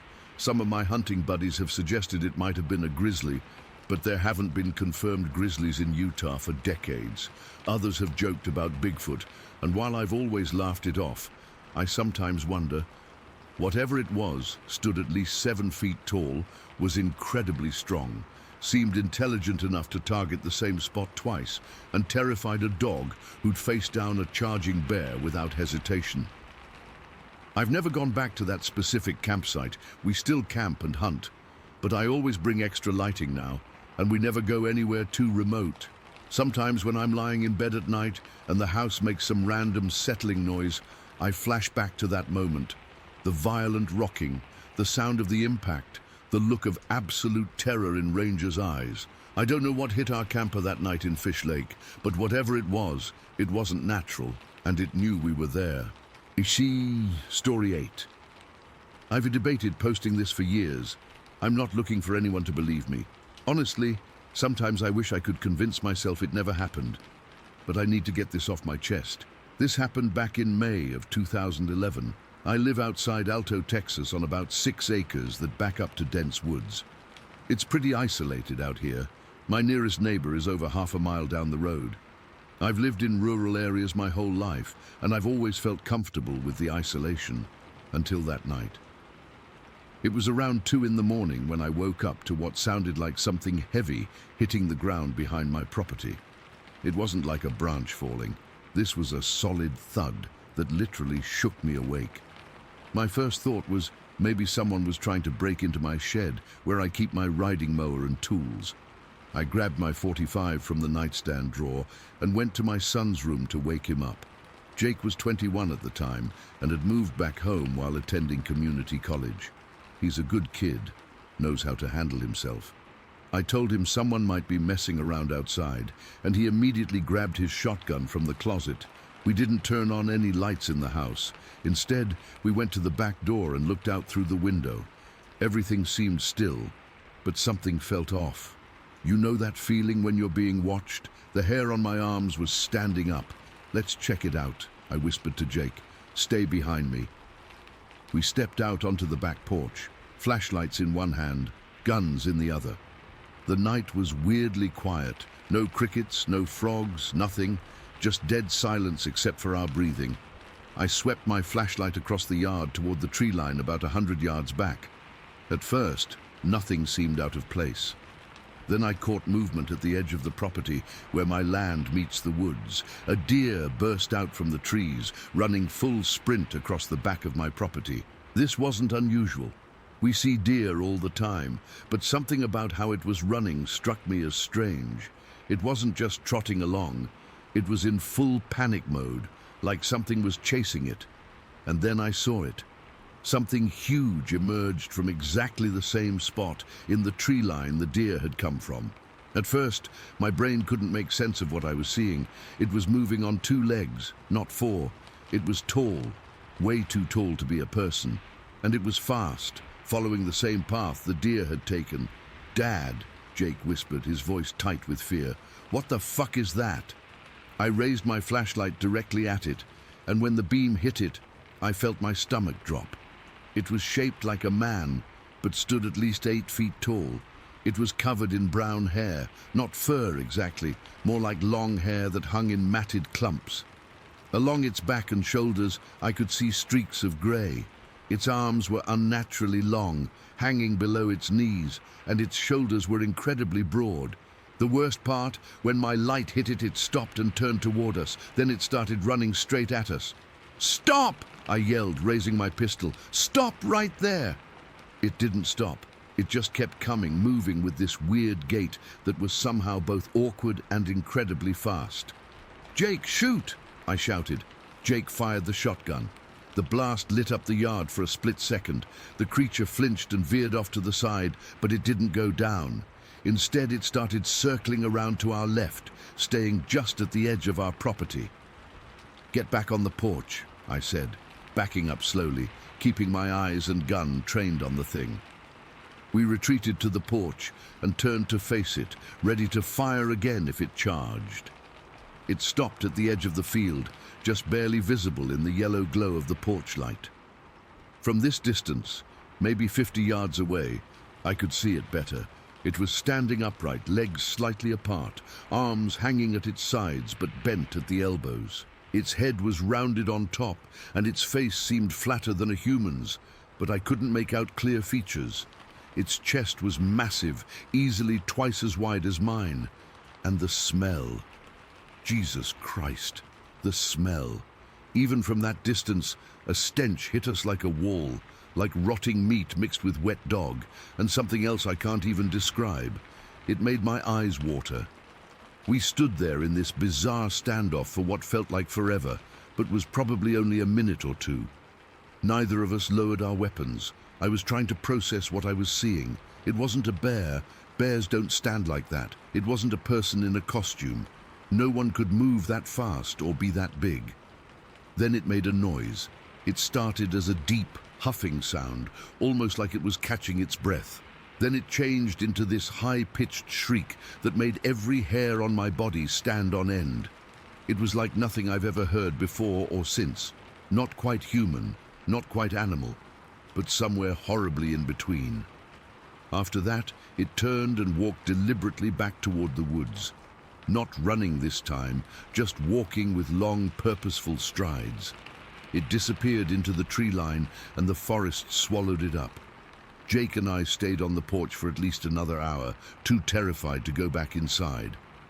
We kept our guns ready, scanning the tree line for any movement. Eventually, we went back in and locked every door and window. Neither of us slept that night. When the sun finally came up, I told Jake to stay inside while I checked things out. I took my pistol and walked to where I'd seen the creature emerge from the woods. The ground there was soft from recent rain, and what I found made my blood run cold. Tracks, huge tracks. They looked vaguely human. 5 toes, an arch, a heel. But they were enormous, easily 18 to 20 inches long. They were deeply pressed into the mud, suggesting whatever made them was incredibly heavy. I followed the tracks back toward the woods. They led to a creek that runs through my property, about 200 yards into the trees. On the creek bank, I found something that still gives me nightmares. It was a tunnel, not a natural formation. This was hand-dug into the embankment of the creek. The entrance was about 3 feet tall with an arched top. Inside, it was pitch black. I wasn't about to go in there, but I shined my flashlight into it. The tunnel seemed to extend at least 10 feet before curving out of sight. Near the tunnel entrance, caught on a root, were several strands of coarse hair, brown and grey, just like what I'd seen on the creature. I collected a few strands and put them in my pocket. When I got back to the house, Jake was watching through the window, shotgun still in hand. I showed him the hair. It wasn't like anything from any animal I know, too coarse for deer, too long for bear, and the wrong color for a hog. It was more like human hair, but thicker and wirier. In the weeks and months that followed, weird things kept happening. We'd hear strange noises at night, not just normal forest sounds, but deep whooping calls, and sometimes what sounded like wood knocking on wood. Twice, I found tracks similar to what I'd seen that first morning. Once, I found a deer carcass about 100 yards into the woods, torn apart in a way that didn't look like the work of coyotes or any other predator I'm familiar with. I started keeping a loaded gun in every room of the house. I installed motion sensor lights all around the property. Jake moved out that August to finish school in Tyler, and honestly, I was relieved. I didn't want him here if that thing came back. I've tried to find explanations. A bear standing on its hind legs? No way. Bears don't run toward gunfire. They don't stand 8 feet tall. They don't circle humans the way this thing did. Some kind of escaped exotic animal? Maybe, but what kind of animal digs tunnels with arched tops? I've lived in these woods my entire life. I know what's supposed to be out there and what isn't. This wasn't supposed to be there. I never reported it officially. Who would believe me? But I did take those hairs to a buddy who works at the community college science department. He examined them under a microscope and said they were unusual, not matching any known local wildlife. He wanted to send them off for DNA testing, but I got cold feet. I didn't want to become that crazy guy in town. These days, I don't go out at night anymore. I keep my doors locked even during the day. Sometimes when I'm on my porch in the evening, I'll catch a whiff of that same rotting smell just for a second. And sometimes, out of the corner of my eye, I'll see movement along the tree line, something tall shifting between the trunks. I don't know what I encountered that night. Bigfoot? Maybe? Some kind of undiscovered species? Possibly. All I know is that it was real. It was intelligent enough to retreat when threatened, and it's still out there. I still have those hairs, sealed in a Ziploc bag in my desk drawer. Sometimes I take them out and look at them, just to remind myself I didn't imagine the whole thing. But most days, I try not to think about it. I try not to look too hard at the woods behind my house. And I try not to listen too carefully to the sounds that sometimes come from the darkness after the sun goes down. But I know it's still out there, and sometimes I think it's watching me. Story 9. I've been working timber in Florida for over 20 years now, and I know these woods like the back of my hand. What I'm about to share happened back in October of 2003, and then again a few months later. I've only told this to a handful of people because, well, you know how folks get when you talk about these things, but I can't keep it bottled up anymore. I was contracted to clear some cherry trees on this massive property in the Big Cypress region. We're talking about 1,000 acres of dense, swampy wilderness, most of it untouched. The kind of place where you can work all day and never hear a car or see another human being. Just you, the bugs, and whatever else lives out there. That October morning started like any other. I got to the site around 7, just as the sun was burning off the morning mist. The air was thick with humidity, but it wasn't unbearable yet. I remember being in a good mood, because we'd finally gotten a break from the summer heat. I parked my truck at the edge of the clearing, grabbed my chainsaw and gear, and headed in to start marking trees. I'd been working for about 3 hours, sweating through my shirt despite the cooler weather. I was taking a break, drinking some water, when I felt... I don't know how to describe it exactly. It wasn't a sound or a smell. It was more like that feeling you get when someone's watching you. The hair on my arms stood up. I looked around, not thinking much of it at first. Could have been a deer or maybe a panther. We get those sometimes. But then I saw it. About 200 yards away, at the edge of a cedar grove, something was standing upright. My first thought was bear, but even as I had the thought, I knew it wasn't right. Bears don't stand like that for long periods. This thing was just watching me. I stayed completely still. I've hunted all my life, and I know not to make sudden movements when you encounter wildlife. I had my binoculars in my pack, so I slowly reached for them and brought them up to my eyes. What I saw through those lenses has haunted me ever since. This wasn't a bear, it wasn't any animal I recognized, and I know every creature that lives in these woods. This thing was standing like a man, but much bigger. I'm 6'2" and weigh about 260 pounds, and this thing would have dwarfed me. It stood maybe 6.5, maybe 7 feet tall, and its shoulders were at least a foot wider than mine. But what really got me was when it moved. It reached out its hand, not a paw, a hand, and placed it against a cedar tree to steady itself. Then it stepped down into a ditch. The movement was so deliberate, so human-like. But this wasn't human. It was covered in black hair, not like fur exactly, more like long, matted hair that covered its entire body. I watched it move through that ditch and disappear into the thick brush beyond. The whole sighting couldn't have lasted more than 20 seconds, but time seemed to stop. I didn't move for what felt like forever, just staring at the spot where it vanished. When I finally snapped out of it, I packed up my stuff and got the hell out of there. I didn't run, something told me not to run, but I moved quickly back to my truck. I remember my hands were shaking so bad I dropped my keys twice before I could get the door unlocked. I didn't tell anyone about it right away. Who would believe me?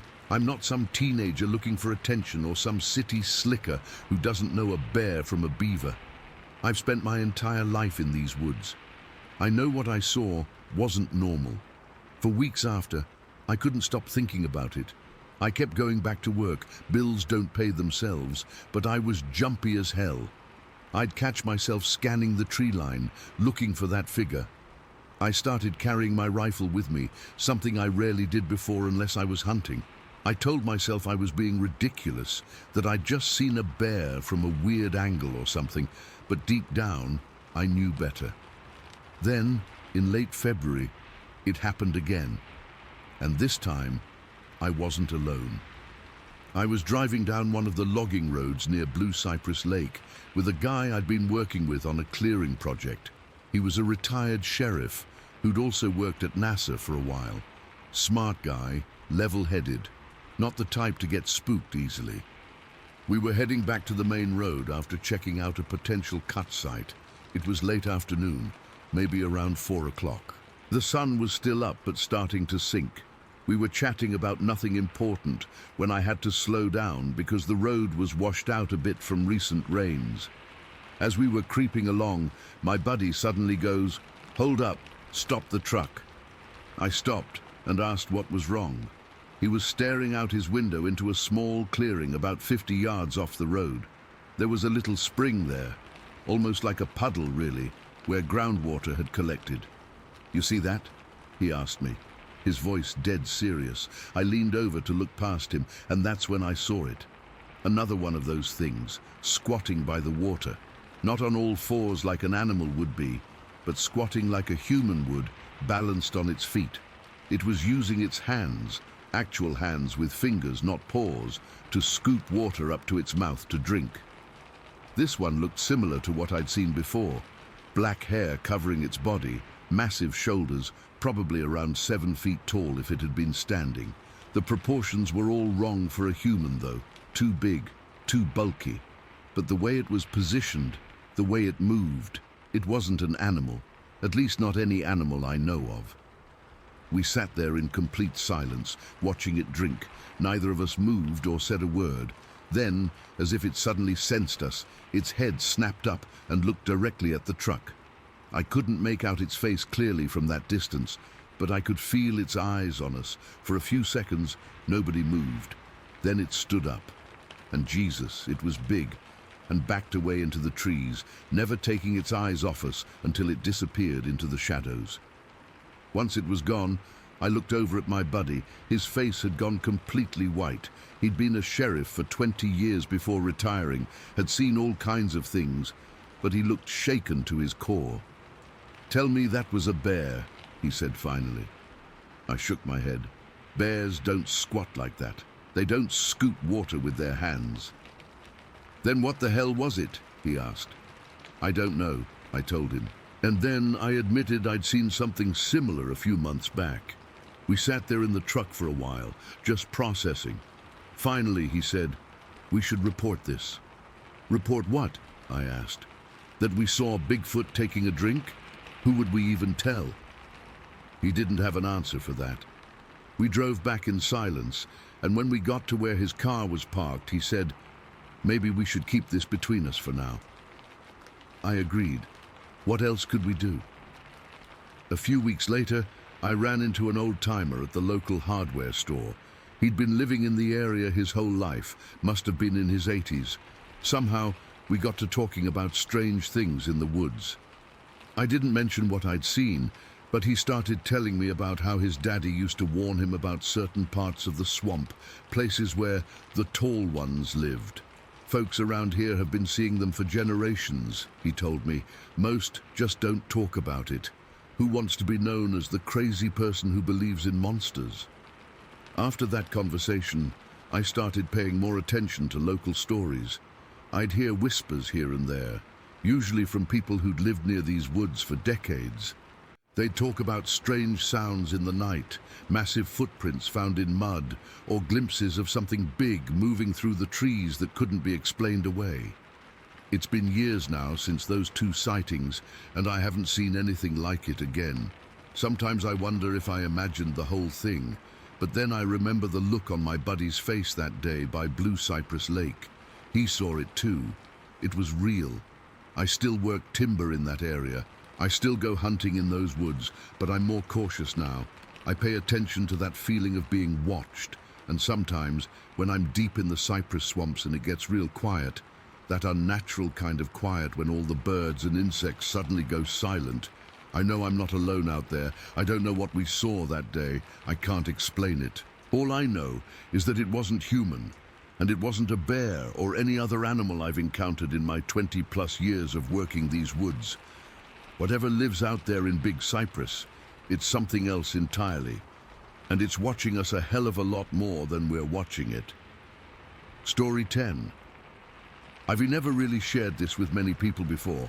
I'm not the type to chase attention or make up wild stories.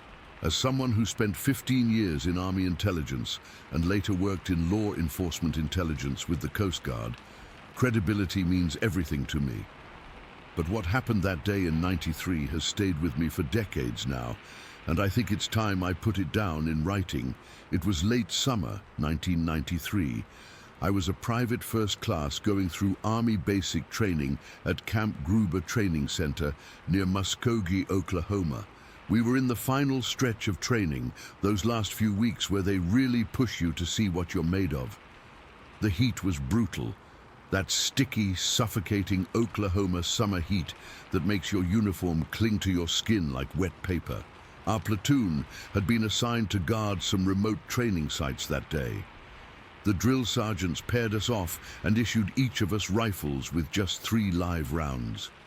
Not much firepower, but enough to signal if there was trouble. We loaded into this old deuce-and-a-half truck, one of those massive olive-drab military transport trucks with bench seating in the back under a canvas cover. Being Jaeger Daniel, I always ended up last alphabetically, so I got stuck on the tailgate facing outward while everyone else got to lean against the sides of the vehicle.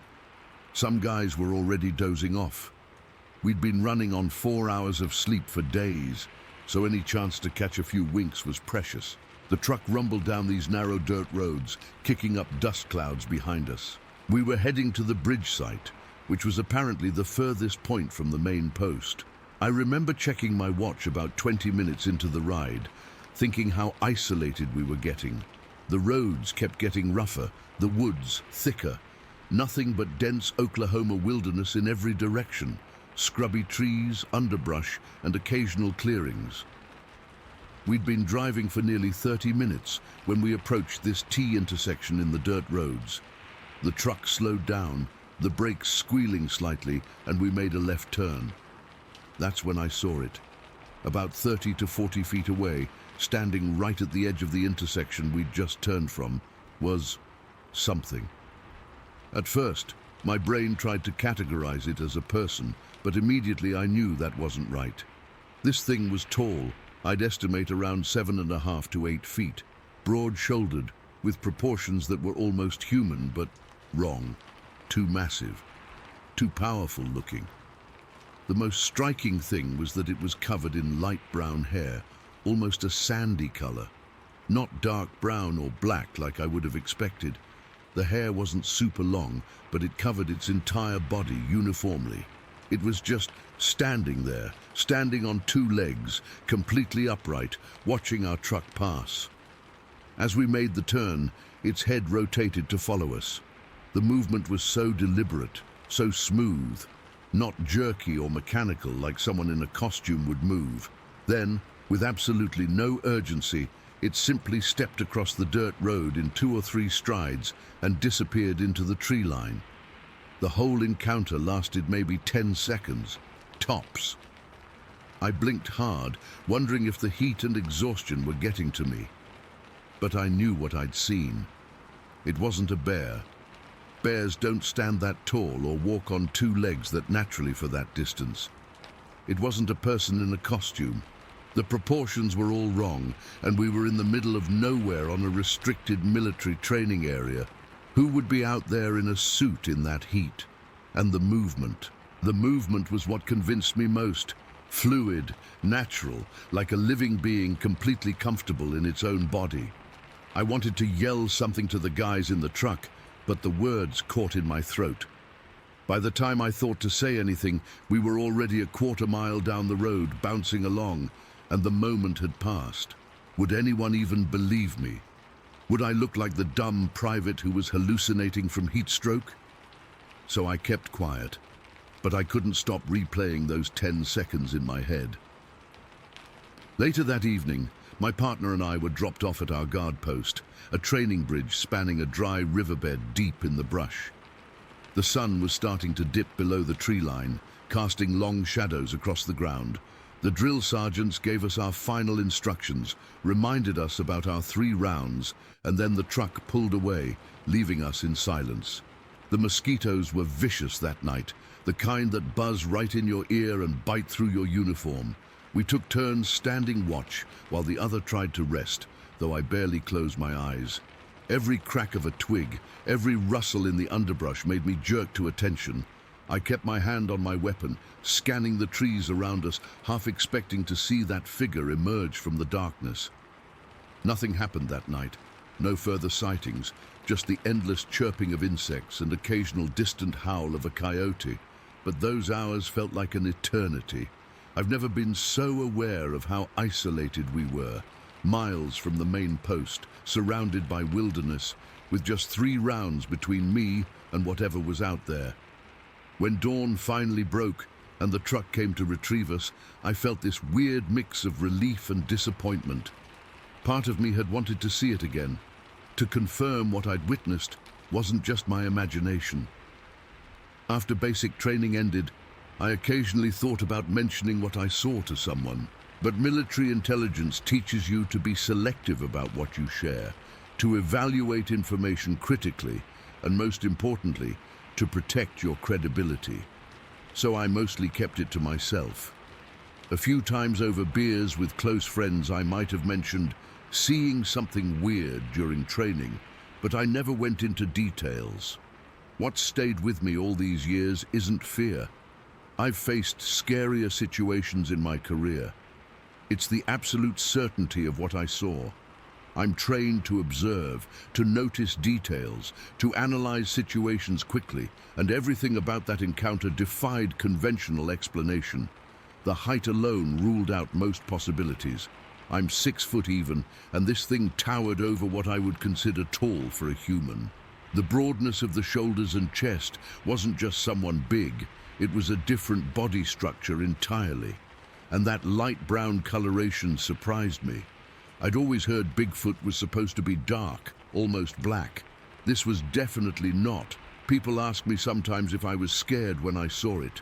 Honestly, it happened so fast and was so unexpected that I didn't have time to be scared during the actual sighting. It was the hours afterward, standing guard in the dark, that the fear crept in. Not necessarily fear of the creature itself.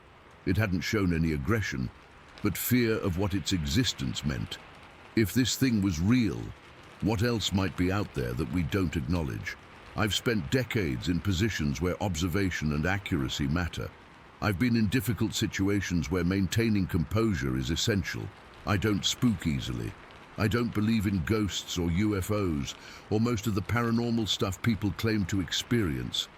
But I know what I saw that day near Camp Gruber, and it wasn't human, wasn't a bear, and wasn't someone in a costume. That sandy brown figure changed something fundamental in me, not in some profound spiritual way, I'm not that type, but in how I understand what exists in the wilderness of this country. There are things out there that most people don't encounter, things that stay hidden enough that they can be dismissed as legend or folklore. I've hiked many remote trails since then, spent time in national forests across the country, and I always find myself scanning the trees differently, looking for movement, for something watching from just beyond the visible. Not out of fear, but awareness. An awareness that began on a dusty Oklahoma road in '93 when a creature straight out of myth simply crossed the road and disappeared into the tree line as casually as a deer. I don't have photos or evidence. I don't have witnesses who'll back up my story. All I have is what I saw with my own eyes for those brief seconds, but it was enough to convince me, beyond any doubt. After all these years, I'm still certain of what I saw that day. A Bigfoot, a Sasquatch, whatever name you want to give it. It was real. It was there. And for 10 seconds, our worlds intersected before it melted back into the wilderness where it belongs. Story 11. It's been almost 50 years, but I can still feel that moment.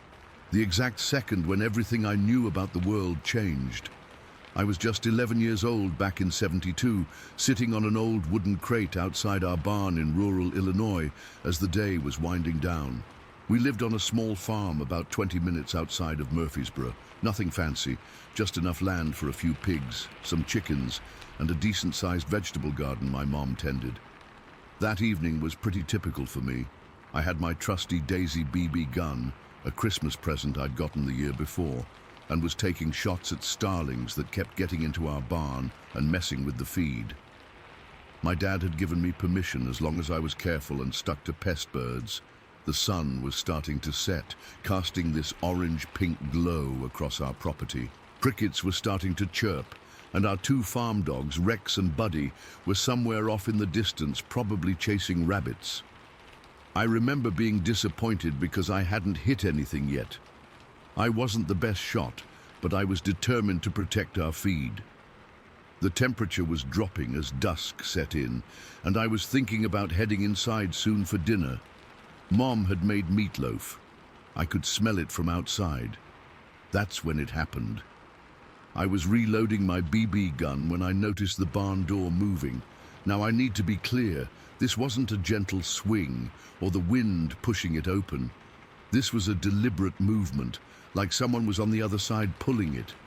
Our barn doors were heavy, old wood that even my dad had to put some muscle into. At first, I figured it was my older brother Tim playing a joke on me. He was 14 and always trying to scare me. So I called out, "Tim, I know it's you. Quit messing around." No answer, just the door opening wider. Then I saw it. Even now, typing this makes my hands shake a little. A massive dark figure emerged from the barn. It filled the entire doorway, and our barn doors were at least 7 feet tall and 4 feet wide. This thing was hunched slightly to fit through, which meant it had to be even taller standing straight. It was shaped like a man, 2 arms, 2 legs, a head, but the proportions were all wrong. Too big, too bulky. I couldn't make out details in the dim light, just this enormous silhouette that was blacker than the shadows around it. The only thing I could clearly see was that it was covered in what looked like hair or fur, not clothes. I froze. Completely, my BB gun dropped into my lap as I sat there staring. Time seemed to stop, and for what felt like forever, we just looked at each other. Me and this impossible thing from our barn. I couldn't see its face clearly, but I felt it watching me, studying me. Then my survival instincts kicked in. I dropped my gun and ran. I've never run so fast in my life, not before, not since. I didn't look back, didn't call out, just sprinted for the house like my life depended on it, because in that moment, I was certain it did. I burst through our screen door, slamming it behind me, yelling for my parents. My mom was in the kitchen, and my dad and Tim were watching TV in the living room.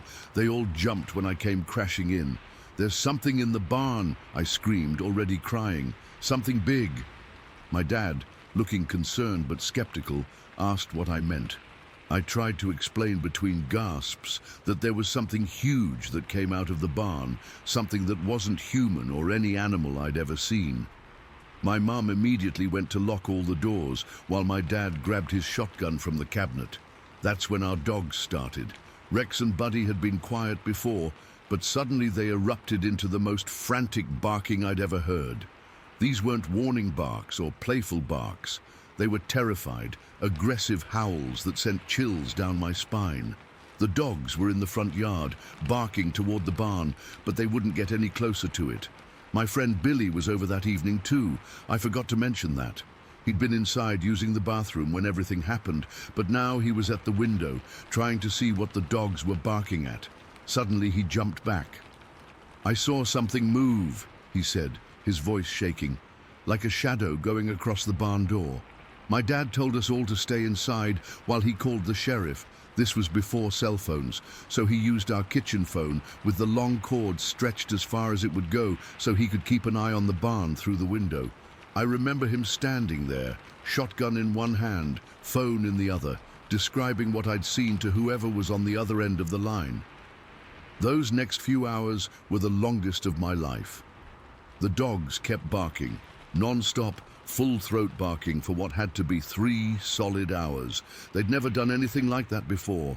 Even when strangers came onto our property, they'd bark for a bit and then settle down. This was different. They were absolutely frantic. We huddled in the living room, away from the windows, with every light in the house turned on. My mom kept telling me it was probably just a bear, but we all knew there hadn't been bears in our part of Illinois for decades. Tim tried to joke that it was just a homeless person, but his voice was shaking too much for the joke to land. Around 9:30, we saw headlights coming up our driveway. 2 sheriff's deputies had arrived. We watched from the windows as they approached the house with flashlights drawn. My dad went out to meet them, shotgun still in hand. I couldn't hear exactly what they were saying, but I could see them talking, my dad pointing toward the barn, the deputies nodding. They had their hands on their holsters the whole time. Then all 3 of them, plus one of the deputies' K9 units, headed toward the barn. The police dog was agitated from the moment it got out of the car. It pulled hard on its leash, not toward the barn, but away from it, whining and trying to back up. One of the deputies had to practically drag it along. My brother Billy and I pressed our faces against the window, straining to see what was happening. The men disappeared into the barn with their flashlights, and for about 15 minutes, all we could see were beams of light moving around inside.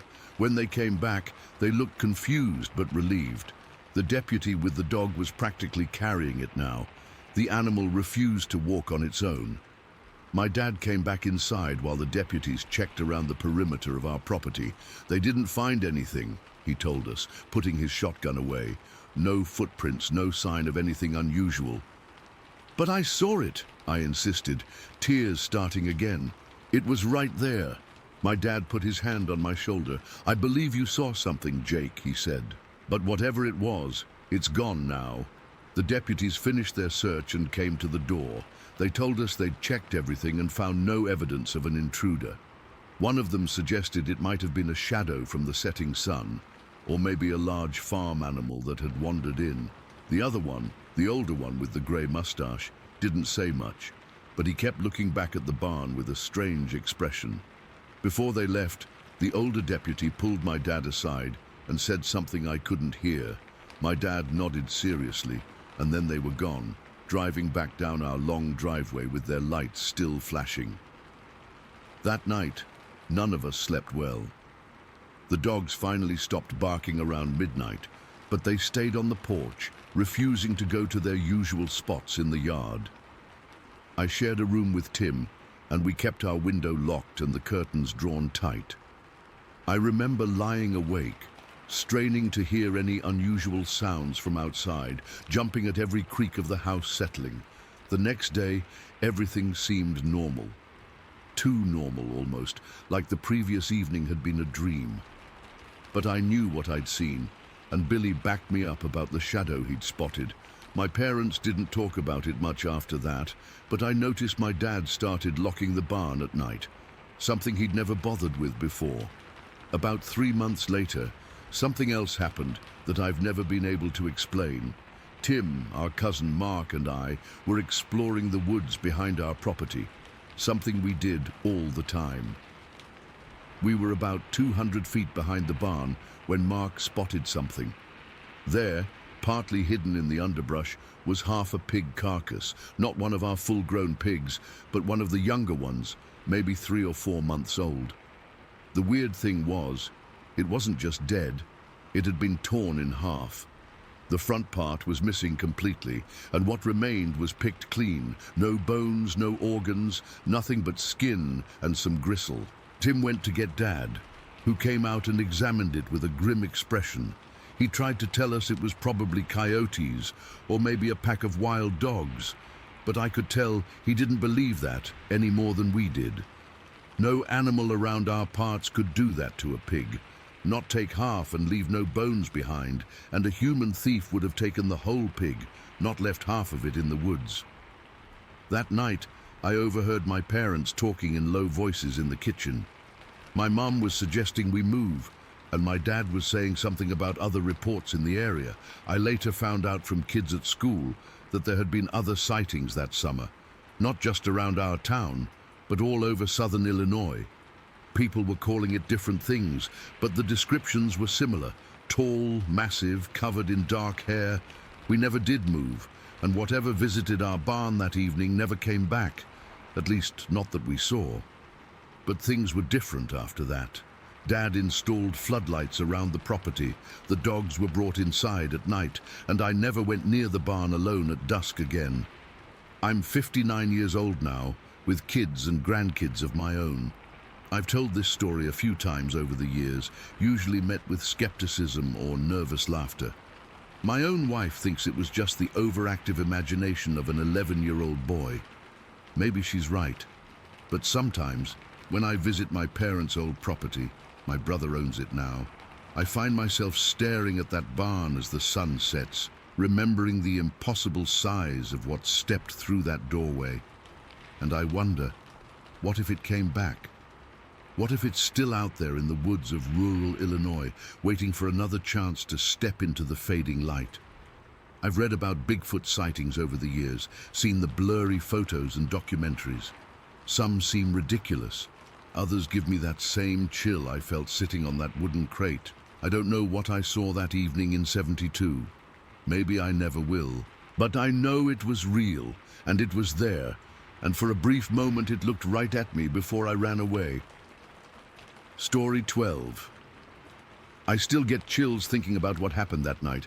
I've been riding motorcycles for most of my adult life, and I'm used to seeing all kinds of wildlife on my early morning commutes. Deer, foxes, the occasional bear, but nothing prepared me for what I saw on that July morning in 2006. I was working at a packaging plant back then, about 40 minutes from my house near Amherst, Massachusetts. My shift started at 5 in the morning, which meant I had to leave by 4:15 to get there on time. I actually liked those early morning rides. The roads were empty, the air was cool, and it was peaceful. That particular morning, July 18th, 2006, was warm, but not too humid yet. I remember because I'd decided to wear my lighter riding jacket instead of the heavier one I usually wore. The sky was still dark, with just the faintest hint of pre-dawn light on the horizon. I was taking my usual route, which included this stretch of road that passed by an old abandoned sawmill about 15 minutes into my ride. I'd installed these extra bright LED headlights on my Kawasaki a few months earlier. Best investment I ever made for those dark morning rides. The road by the sawmill had these sharp turns with tall grass and weeds growing along the shoulders, and deer would often jump out without warning. Those lights had saved me from hitting wildlife at least 3 times already. I was slowing down for one of those turns, probably going about 35 miles per hour, when my headlight caught something unusual at the edge of the road. At first, I thought it was a garbage bag someone had dumped, but as I got closer, I could see it was moving slightly. My next thought was that it might be an injured animal. Maybe a deer hit by a car or a bear digging for something. I slowed down even more, partly out of caution and partly out of concern. Whatever it was big, and I didn't want to startle it and cause it to bolt into my path. As I got within maybe 20 feet, the thing turned its head toward my headlight. That's when I realized I wasn't looking at any normal animal. I slowed to maybe 15 miles per hour, and as I passed by, no more than 4 feet away from this thing, I got a clear look at it. It was crouched down in the tall grass, but even hunched over, it was massive. The thing was covered in this black hair or fur that looked almost wet, like it was slick or oily in the light. The hair wasn't super long, maybe 3 inches, but it covered its entire body from what I could see. But it was the face that made my blood run cold. I made direct eye contact with it as I passed by. Its eyes reflected my headlight, not like a deer's eyes that glow bright yellow, but with a deep, reddish-amber glow. They were set deep under a prominent brow, and they followed me as I rode past. The face wasn't quite human, but it wasn't like any animal I'd ever seen either. The nose was broad and flat, and its mouth seemed wider than a human's. What struck me most was that this thing didn't really have a neck. Its head just kind of sat on these massive shoulders. Despite its size, there was something almost youthful about its face, though I couldn't tell you why I got that impression. The whole encounter lasted maybe 3 seconds, but it felt like time slowed down. I was too shocked to stop. My instinct was just to keep going, and I did, twisting the throttle harder once I was past it. In my mirrors, I could see it remained crouched, watching me ride away. Once I was around the next bend and out of sight, reality hit me. My heart was pounding so hard I could feel it in my throat. My hands were shaking on the handlebars, and I had to consciously remind myself to breathe. I pulled over about a half-mile down the road and just sat there on my bike, trying to process what I'd just seen. It wasn't a bear. I've seen plenty of bears in my life, and this wasn't even close. It wasn't a moose or a deer or any other animal native to Massachusetts. The way it looked at me, there was intelligence in those eyes, and the size of it. I'm 6 feet tall, and even crouching. This thing's shoulders were almost at my height. If it stood up, it had to be at least 6.5 feet tall, probably more. After a few minutes of sitting there, I started to question myself. Maybe it was just a bear, and the weird light from my headlamp made it look different. But no, bears don't look like that. Bears don't have those kinds of eyes or that kind of face, and the way it was positioned, it wasn't on all fours like a bear would be. It was crouched like a person might crouch, with its arms wrapped around its knees. Part of me wanted to turn around and go back for another look, but another part, the part that was still trying to process the primal fear I'd felt, kept me from doing it. I kept thinking about how exposed I'd be on my motorcycle if that thing decided to stand up and come after me. I finally convinced myself to continue to work. The rest of the ride was a blur. I kept checking my mirrors, half expecting to see that thing loping after me down the road. When I got to work, I must have looked like I'd seen a ghost, because the first thing my supervisor asked was if I was okay. I didn't tell anyone at work what I'd seen that morning. Who would believe me? Hey guys, I just saw Bigfoot on my way to work. Yeah, that would go over well in the break room. The whole day I couldn't focus on anything. I kept replaying those few seconds in my mind, trying to make sense of what I'd seen. By the end of my shift, I'd almost convinced myself that I'd imagined it or somehow misinterpreted what I saw. The ride home that afternoon was tense. It was broad daylight, but I still slowed way down when I reached the spot by the sawmill. There was nothing there, of course, just tall grass flattened in one spot near where I'd seen the creature. That night, I couldn't sleep. I kept thinking about those eyes and the intelligence I saw in them. I started researching online, looking at pictures of bears and other wildlife, trying to match what I'd seen to something known. Nothing fit. Then I started looking up Sasquatch and Bigfoot sightings. I'd never given much thought to that stuff before. Always figured it was just stories made up by attention seekers or people who'd mistaken bears for something else. But the descriptions I read, the height, the way they moved, the deep-set eyes, it all matched what I saw. For the next week, I took a different route to work.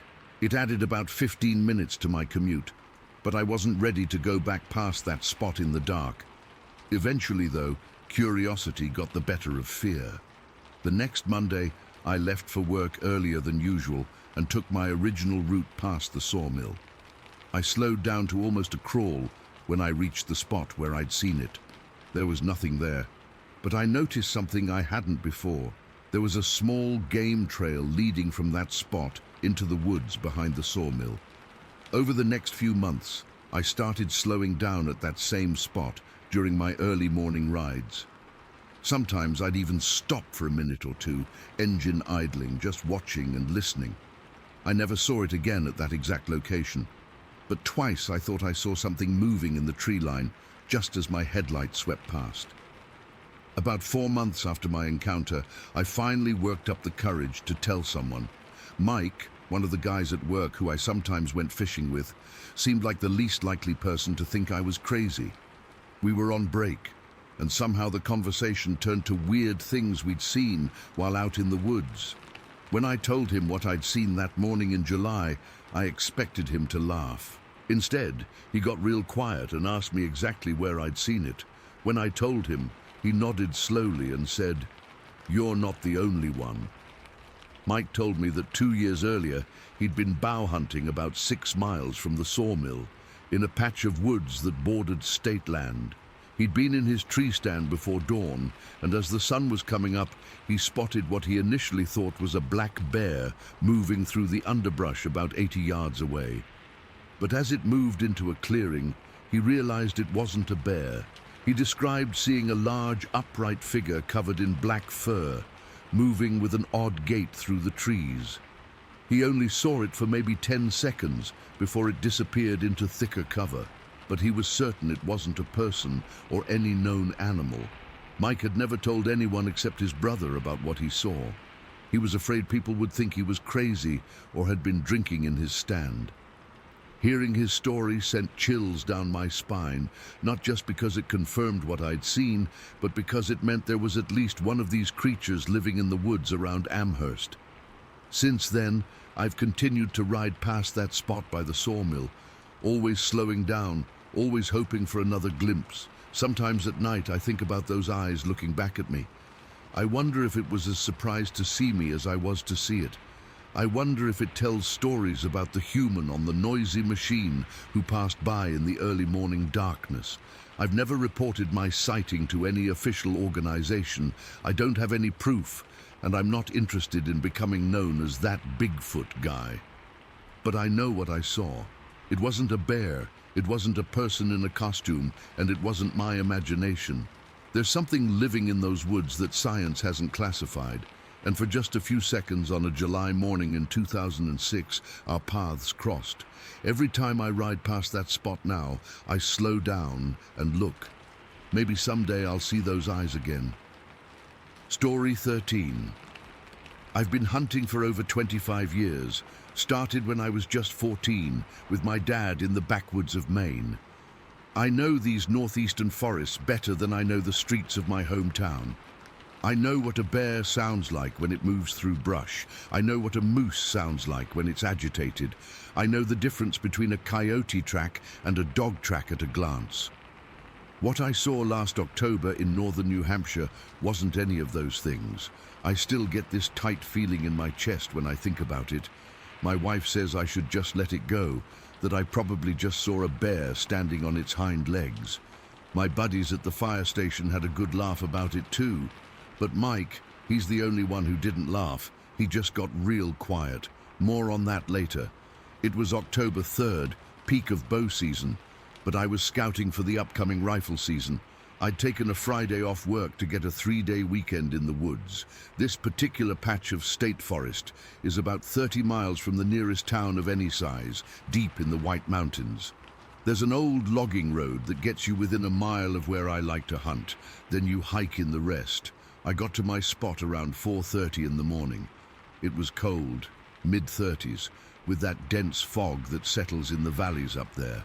I had my climbing stand, rifle, unloaded just for weight training, day pack and thermos.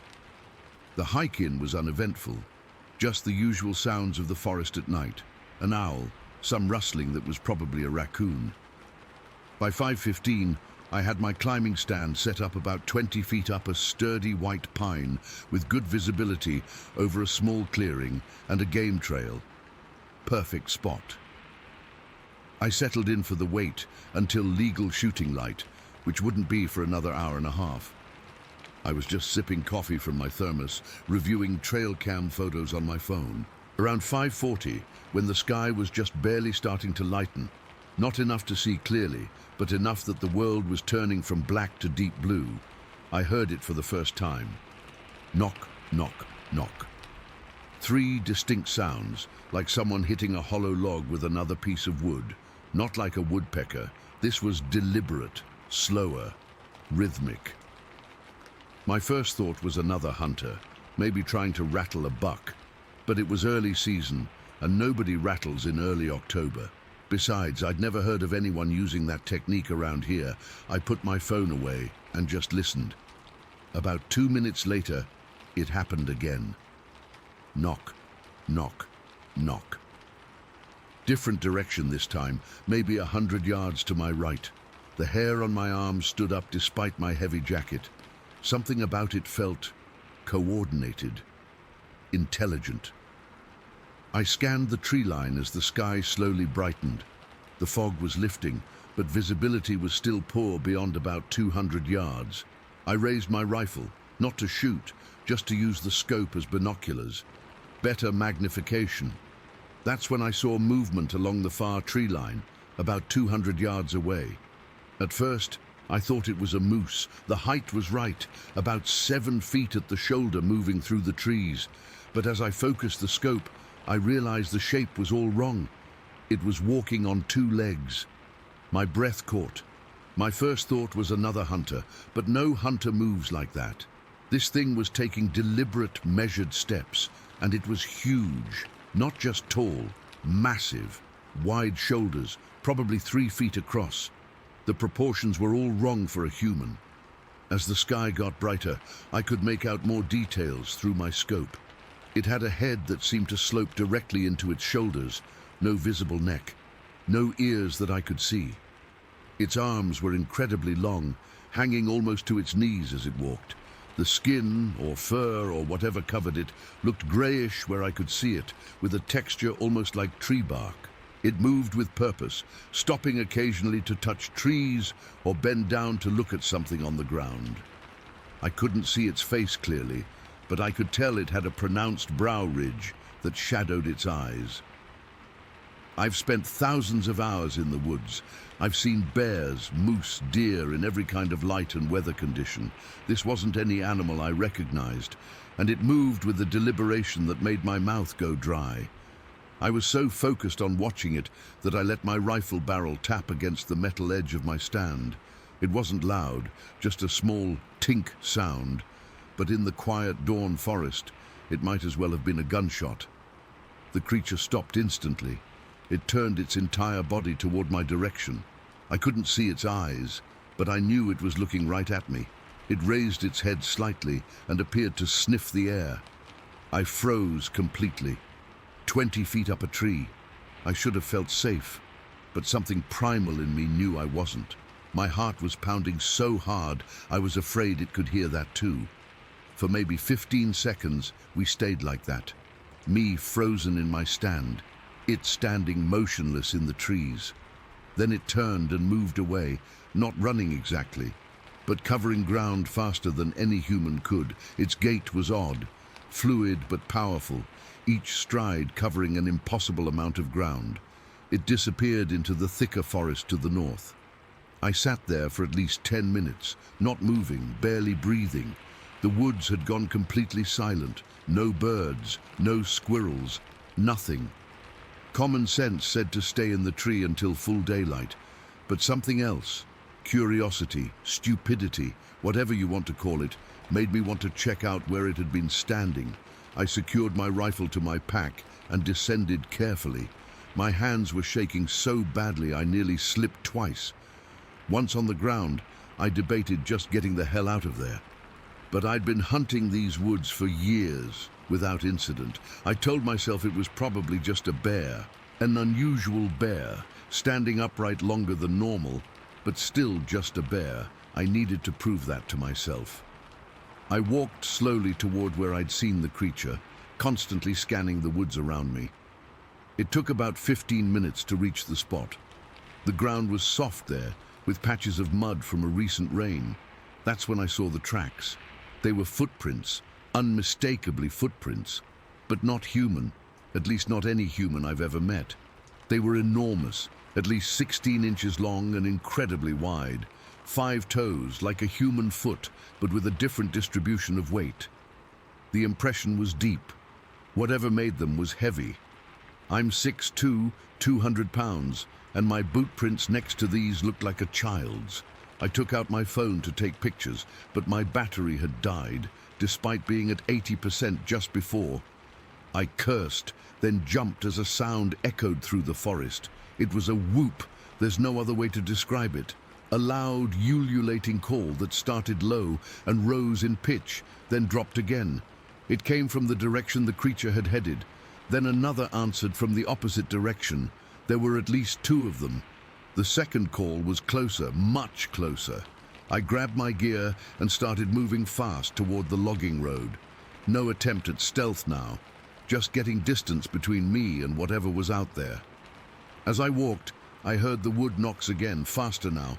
Knock, knock, knock, knock, knock. Urgent. Communicating. I heard movement in the brush to my left, paralleling my path. Something big keeping pace with me, but staying just out of sight. I unholstered my sidearm, a Glock I carry for bears, and held it ready. The forest was coming alive with morning birds now, but their calls seemed agitated, alarmed. I kept moving, walking as fast as I could without running, trying to keep my breathing steady. The mile back to my truck felt like 10. Twice more I heard the whooping calls, each time getting responses from different directions.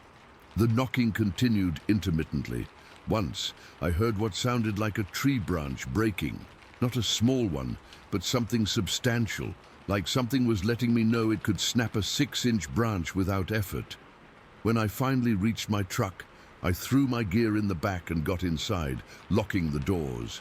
My hands were shaking so badly I struggled to get the key in the ignition.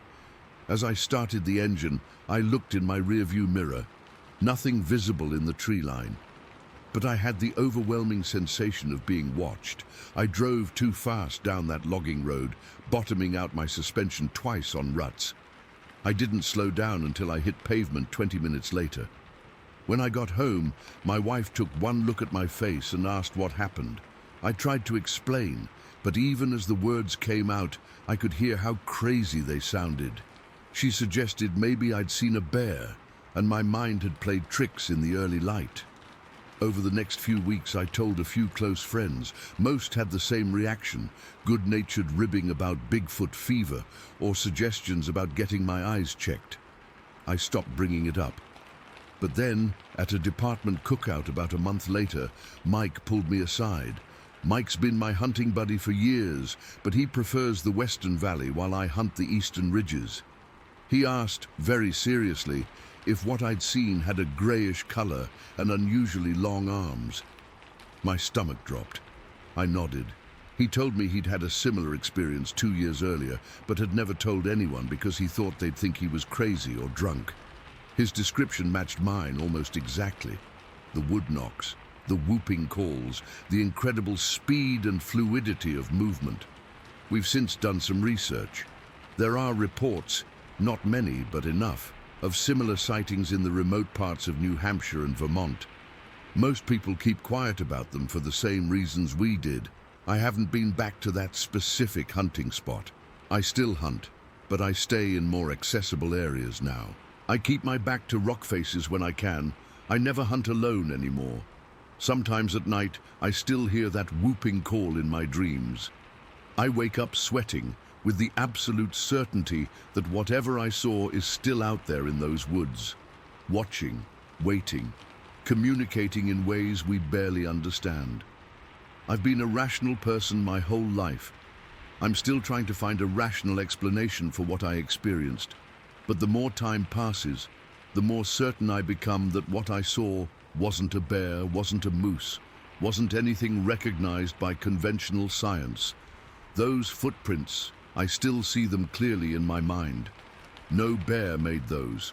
No known animal walks through the New Hampshire woods on 2 feet, knocking on trees to communicate with others of its kind. I don't know what's out there, but I know what I saw. Story 14. I still remember that summer day back in 1982. Some memories fade, but this one never will. It's been over 40 years, and I can still smell that musky odor when I close my eyes. I was 13 years old, living with my parents in rural York County, South Carolina. Our house was set back from the main road, down a long gravel driveway that wound through a patch of pine trees. My dad was real particular about getting his newspaper every morning, and since it was summer break, that job fell to me most days. The paper box was about a half-mile down the road. Usually, I'd just walk down there, but that morning, I decided to take my bike. My dog Butler, this scrappy little plot hound with more courage than sense most days, trotted alongside me. Butler went everywhere with me back then. He was this tan and white spotted thing, not very big, but he had a bark that could wake the dead, and he wasn't afraid of anything. At least that's what I thought. It was around 9 in the morning, I think. The air was already thick with humidity, that heavy wetness that hangs in the southern summer air before the real heat of the day sets in. Everything was quiet, except for the gravel crunching under my bike tires and the occasional bird call. Butler was running ahead, nose to the ground, doing his dog thing. About halfway to the mailbox, there's this little hollow off to the right of the road.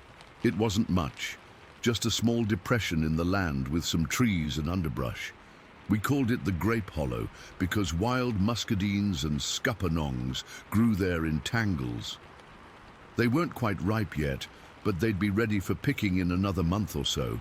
I was just pedaling past this hollow when I noticed the smell. It hit me all at once, this powerful musky odor that made my nose wrinkle. It wasn't like a skunk or anything I recognized. It was, I don't know how to describe it except that it was wrong somehow. Like wet fur and something rotten and body odor all mixed together. I slowed down, wondering what could smell so bad. That's when I noticed Butler had stopped running. He was standing stock still, his ears perked forward, staring into the hollow. I followed his gaze, and that's when I saw it. At first, I thought maybe it was a bear. We had black bears in the area sometimes, though they're usually kept to themselves. But this wasn't a bear. It was standing upright among the trees, partially hidden by the foliage, but clearly visible enough that I could make out details I wish to God I couldn't remember so clearly. It was huge. I'm not exaggerating when I say it must have been over 7 feet tall. It was covered in light brown hair, not fur exactly, more like long hair that hung from its body. The sunlight filtering through the trees hit it in a way that made the hair look almost amber-colored, giving it this weird, glowing effect around the edges. But it was the face that made my blood run cold. It wasn't an animal face, not exactly. It looked almost human, but wrong. It had these broad cheekbones and a flatter nose than a person should have. The brow was heavy, shadowing the eyes. I remember thinking it looked like pictures I'd seen in my social studies book of what they called mongoloid features, but exaggerated and not quite right. The thing was eating grapes, just standing there, reaching up with one massive hand, pulling down clusters of the wild grapes and putting them in its mouth. When it chewed, I could see its teeth. They were yellowed and shaped like human teeth, not like an animal's. The way it used its hands was so deliberate, so human-like, picking individual grapes from the bunches. I sat frozen on my bike, unable to move, unable to process what I was seeing. This couldn't be real. There was no category in my 13-year-old brain for what I was looking at. Butler, my fearless dog who would chase after anything, who had treed more raccoons than I could count, and once even cornered a wild boar, did something I'd never seen him do before. He tucked his tail between his legs and started backing away. He didn't growl, didn't bark. He just quietly retreated, moving back toward our house. That's when the creature noticed us. It turned its head, slowly, deliberately, and looked right at me.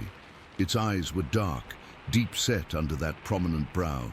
There was intelligence there, not animal awareness, actual intelligence. It knew I was looking at it, and it was looking back at me. For a moment that felt like forever, we just stared at each other.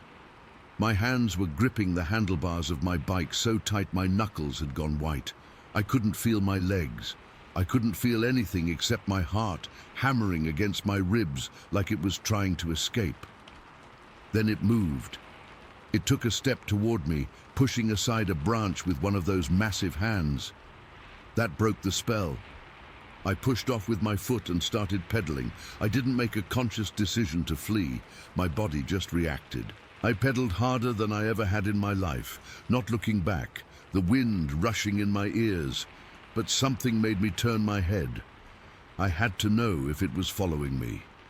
I glanced back over my shoulder, nearly losing control of my bike as I did. What I saw almost made me crash. The creature had come to the edge of the hollow, and there was a fence there, one of those 4-foot-high wire fences that separated the road from the woods. It put one hand on the top of the fence and vaulted over it. Just cleared it like it was nothing, not even breaking stride. The grace of the movement was terrifying. Something that big shouldn't be able to move so smoothly, so effortlessly. It stood at the edge of the road, watching me pedal away. It didn't chase after me, thank God. It just stood there, watching. When I looked back again, seconds later, it was gone, just vanished back into the trees. I made it to the paper box somehow. My legs were on autopilot. I grabbed the newspaper without stopping, shoving it into the back of my shorts, and kept pedaling all the way home. Butler was already there, sitting on the front porch, still looking scared. My mum was in the kitchen when I burst through the door. I must have looked a sight, pale, sweaty, wild-eyed. She asked me what was wrong, and I opened my mouth to tell her, but nothing came out. What could I say? That I'd seen a monster in the grape hollow, that there was some kind of giant, hairy man thing eating wild grapes by the road. Nothing, I finally managed to say. Just raced Butler home. I handed over the newspaper and went to my room. I sat on my bed for hours, replaying what I'd seen over and over. Was I going crazy? Had I imagined it? But the smell, that musky, wrong smell, still seemed to be in my nostrils. I didn't tell anyone. Not that day, not the next. I avoided the grape hollow, taking the long way around to get anywhere. Sometimes I'd have nightmares about those intelligent eyes staring at me, about those human-like hands picking grapes with such careful precision. A few weeks later, my Uncle Mike came over for dinner. He was my dad's younger brother and worked as a forest ranger. After dinner, the adults were sitting on the porch drinking iced tea. and I was in the yard throwing a ball for Butler. Uncle Mike was telling a story about something he'd seen while out checking hunting licenses the previous deer season. Strangest thing, he was saying. I was up near Bullock Creek, and I saw what I thought was a man standing in the trees watching me. I called out, thinking it was a hunter, but it didn't answer. Then it moved, and I swear to God, Frank, no man moves like that. It was too smooth, too quick. It went up a steep bank like it was nothing, and it was gone before I could get a good look. My dad laughed it off.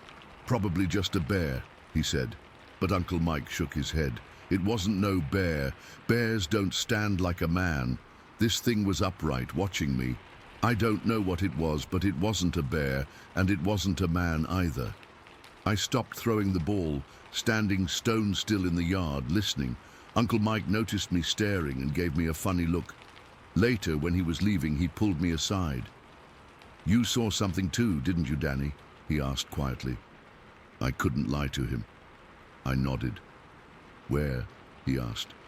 "The grape hollow," I whispered. "It was eating the wild grapes." He nodded slowly. "What did it look like?" So I told him. I told him everything. The hair, the face, the way it moved, how Butler had reacted. He listened without interrupting, without dismissing me or laughing. When I finished, he put his hand on my shoulder. "I believe you," he said, "but maybe don't tell your parents. People don't want to believe in things they can't explain." "What was it, Uncle Mike?" I asked. He shook his head. "I don't know. I really don't. But I know what I saw, and now I know what you saw. Just be careful, okay? Stay out of the woods alone." I didn't need to be told twice. I avoided that hollow like the plague for the rest of the summer. When school started again, I had to pass it to catch the bus. But I always walked on the opposite side of the road, and I never went there alone. I never saw the creature again. As the years passed, I started to wonder if maybe I had imagined it after all. Maybe it was just a bear standing oddly, and my young mind had filled in details that weren't really there. But I couldn't explain the hands, I couldn't explain the face, and I couldn't explain the fear I saw in Butler that day, my fearless dog, retreating from something he knew he couldn't fight. Uncle Mike passed away 5 years ago. At his funeral, I wanted to ask him if he'd ever seen anything else strange in the woods, if he'd ever figured out what we'd both encountered. But it was too late. I'm 54 years old now. I've traveled all over, lived in different states, but I still find myself thinking about that day. Sometimes I'll catch a whiff of something musky and foreign, and my heart will skip a beat.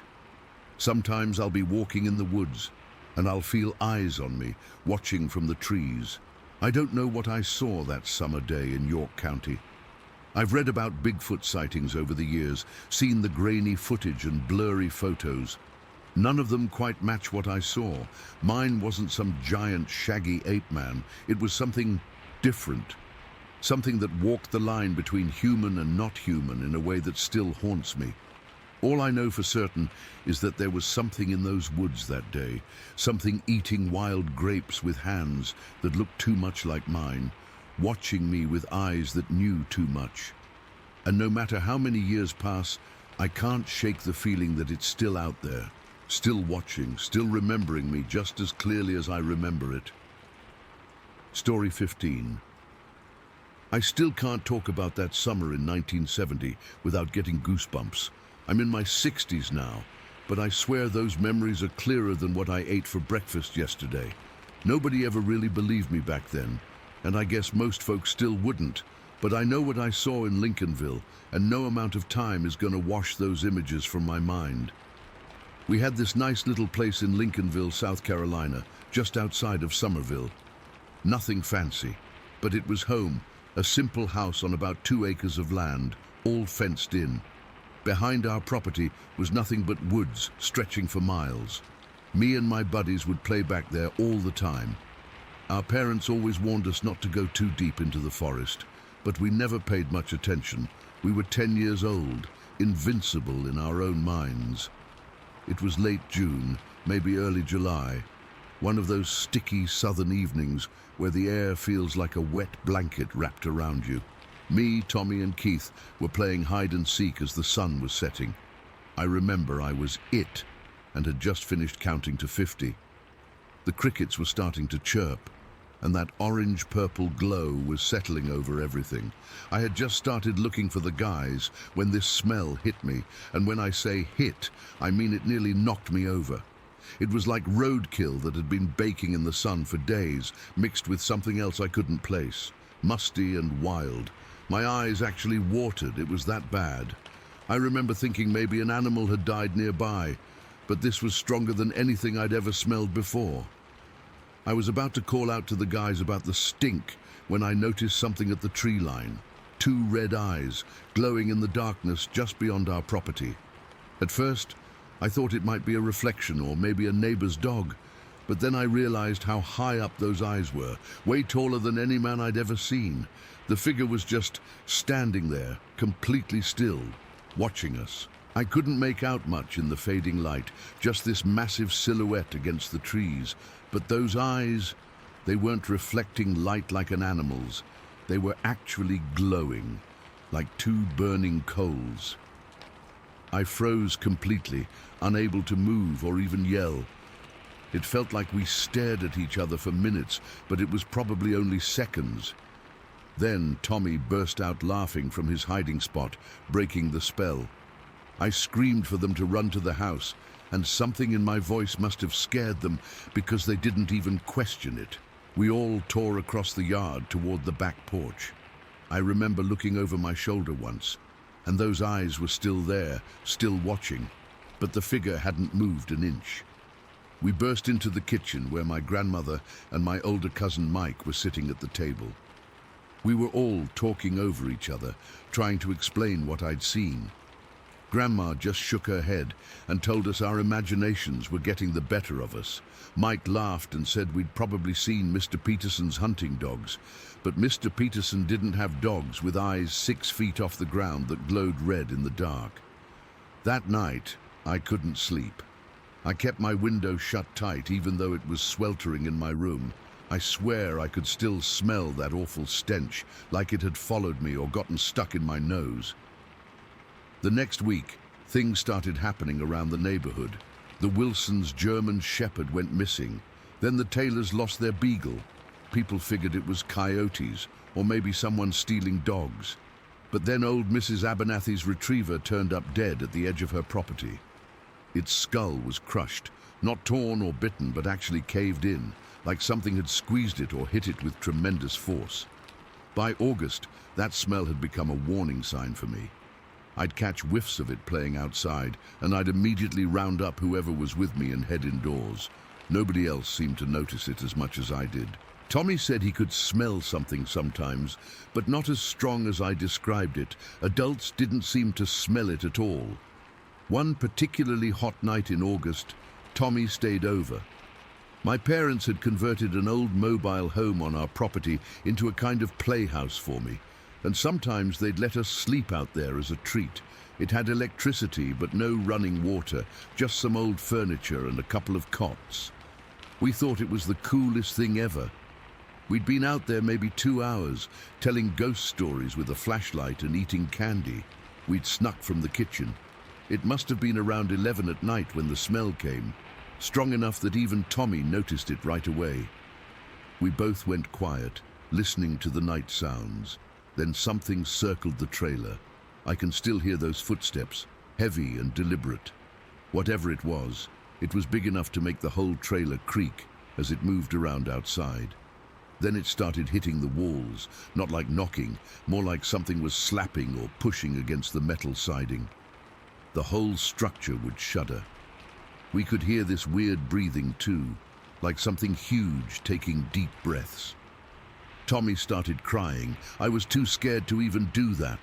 The thing kept circling, hitting different spots like it was testing for weakness. At one point, something scraped across the roof, a sound that still gives me nightmares. It felt like it went on forever, but probably lasted about 20 minutes. Then, suddenly, it just stopped. We sat in total silence for what felt like hours, too terrified to move.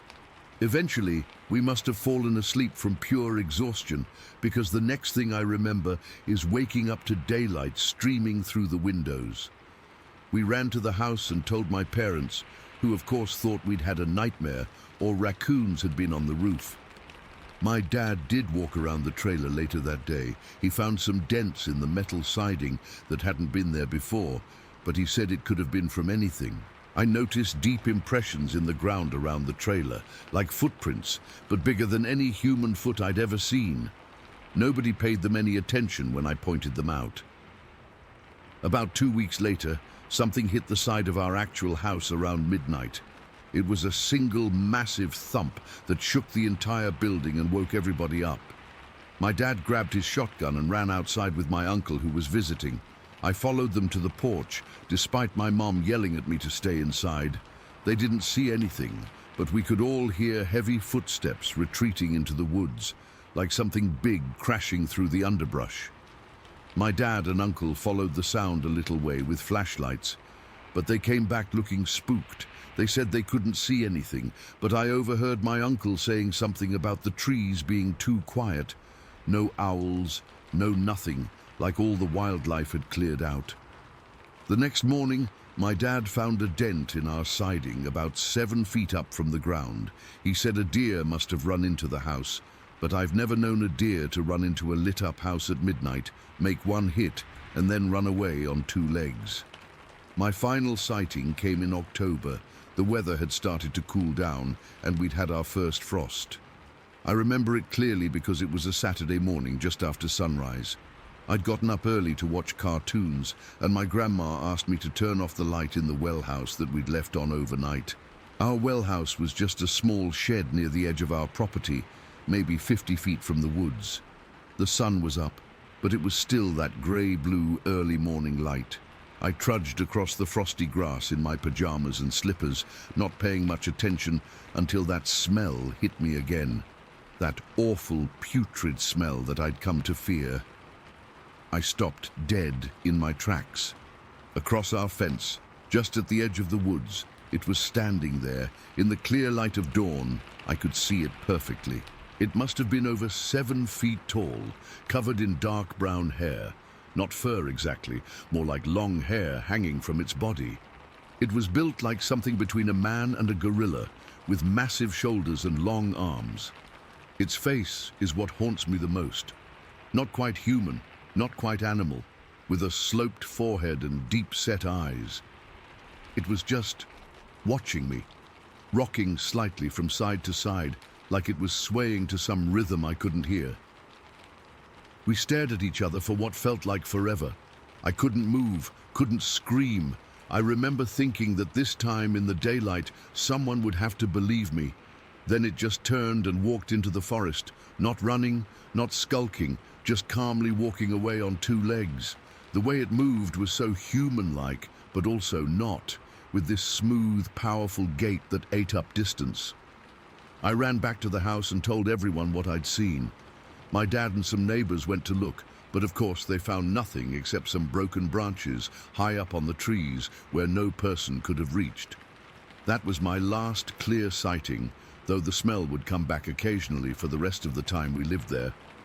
Dogs continued to go missing in the area. People reported strange noises at night, but nobody ever admitted to seeing what I saw. We moved away the next summer when my dad got a job in another state. I was relieved, honestly. I never told my school friends about it. I'd already learned that adults would dismiss it and kids would just make fun of me. For years afterward, I had terrible nightmares about those glowing red eyes watching me from the trees. Sometimes I still do.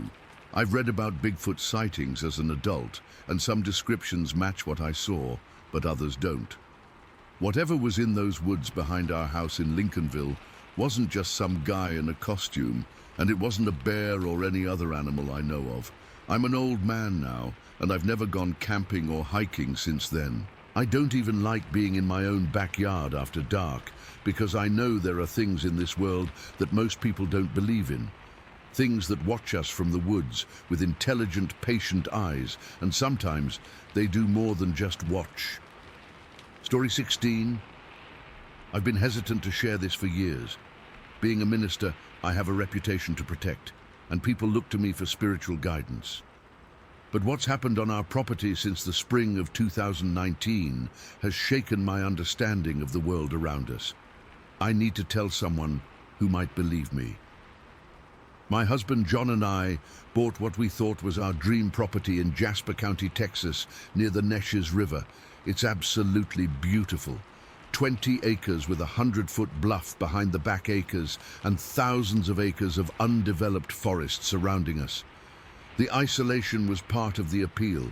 We'd both worked hard our whole lives, me as a minister and John in construction, and we wanted peace and quiet in our middle age. The first couple weeks were perfect. We moved our chickens into their new coop, set up the peacock enclosure, and started planning where to plant our garden. Our son Michael was living with us at the time while attending community college, commuting on his electric bike. He was excited about the land too, all that space to explore. Then things started getting strange. It began with sounds. Living in the country, you expect wildlife noises. But these were different. The first time I heard the howl, I was washing dishes around 9 in the evening. The kitchen window was cracked open to let in the spring breeze. The sound started low, almost like a moan, then rose to this piercing wail that made my skin crawl. It wasn't a coyote or wolf. It was too loud, too sustained. John was watching TV and came running into the kitchen asking what was wrong. "Did you hear that?" I asked. "Yeah, probably just a coyote," he said. But his face told me he didn't believe it either.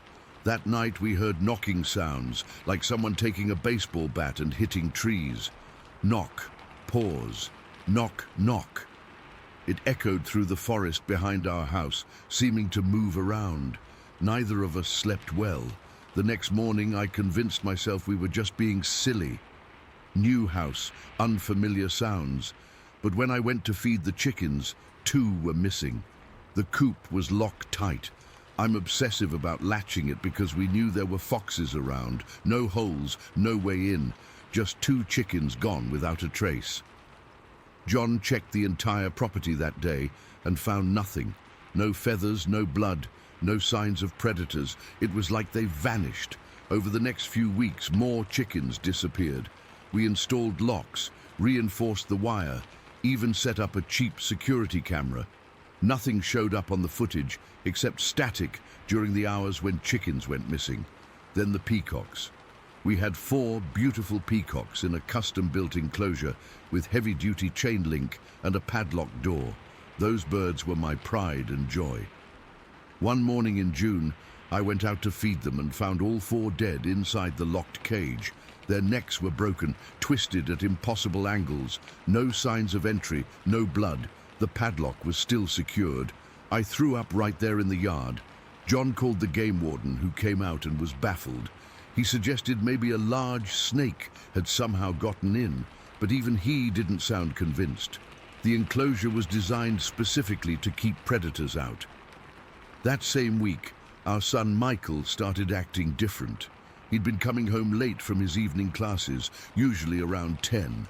His electric bike had a good headlight, and the country roads were empty at night. But one evening, he came tearing into the driveway around 9:30, abandoned his bike in the yard and ran inside. He was shaking, pale as a sheet. "What happened?" I asked, trying to calm him down. He wouldn't tell us much, just that he'd seen something on the road about a mile from our house. Something tall, walking across the field near the roadside. He said it was covered in white hair and walked on 2 legs. He estimated it was at least 7 feet tall.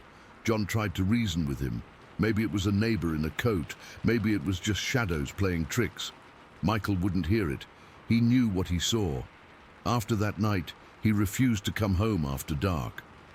2 weeks later, he moved in with a friend in town and only visited during daylight hours. To this day, he won't talk about what he saw. He won't even come to the property anymore. The smells started in July. It's hard to describe, like a wet dog mixed with something sour and rotten. It would come and go, usually strongest in the evening, wafting down from the bluff behind our house. Our actual dog, Rex, a 100-pound German Shepherd mix who feared nothing, started acting strange too. He'd been an excellent guard dog, patrolling our property line faithfully, but he began refusing to follow us anywhere near the woods. He'd stand at the edge of our cleared yard, growling at the tree line, but wouldn't take a step further. One evening in August, I was hanging laundry on the line near dusk. It was still hot, typical Texas summer. I had this overwhelming feeling of being watched. Every hair on my arm stood up. I looked toward the forest edge, about 50 yards away, and saw movement just for a second. Something tall, moving behind a pine tree. It was there and gone so fast I almost convinced myself it was nothing. But Rex, who was lying on the porch, started that low warning growl he does when strangers approach. I left the laundry and went inside, locking the door behind me. That night, the knocking was louder than ever. It started around 11 and continued until nearly 3 in the morning. Knock, knock, knock, knock. Sometimes it seemed to be coming from the north end of our property, then minutes later from the east. It was like something was circling us, signaling. John wanted to go out with his rifle to investigate. I begged him not to. Whatever was out there, I didn't want him confronting it in the dark. The deer carcasses started showing up in September. The first one was just inside our property line, near the back acres. It wasn't hunting season, and we don't allow hunting on our land anyway. The deer's legs had been broken and twisted, and the strangest part was that some of the organs were stacked neatly beside the body. No bite marks, no signs of feeding, just taken apart and arranged. John called the game warden again. He suggested it might be poachers, but couldn't explain the bizarre arrangement of the remains. 2 weeks later, we found another deer carcass, arranged the same way. This time, there were large, human-like footprints around it, at least 16 inches long. The game warden took photos but looked uncomfortable. He mumbled something about pranksters and said he'd file a report, but I could tell he just wanted to leave. That fall, I started carrying a sidearm whenever I went outside to do chores. John thought I was overreacting, but he hadn't seen what I saw one October morning. I was in the garden, harvesting the last of our tomatoes before the first frost. The feeling of being watched came over me again, that same prickly sensation on the back of my neck. I looked up toward the bluff, and there, standing in a clearing about halfway up, was a figure. Tall, impossibly tall, at least 7 feet, covered in whitish-gray hair. It was standing upright like a person, just watching me. I froze. It froze. For what felt like minutes but was probably only seconds, we just stared at each other. Then it turned and walked into the trees. Its gait was smooth but strange, longer strides than a human would take. I dropped my basket of tomatoes and ran inside. I was crying when I told John. He took his rifle and went to look, but of course there was nothing there by then.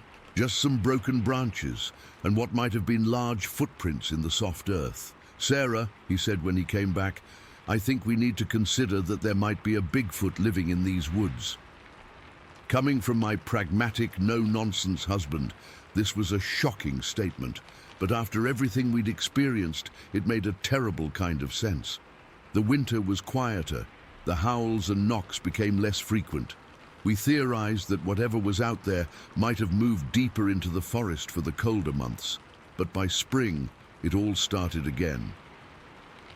One day in April 2020, I was hanging bird feeders near our back porch when that smell hit me again. That wet dog, rotting odor. It was so strong I gagged. Rex started barking frantically from inside the house where I'd left him. I turned around slowly, and there at the edge of the woods, partially hidden behind a large oak tree, was a massive figure. It was watching me.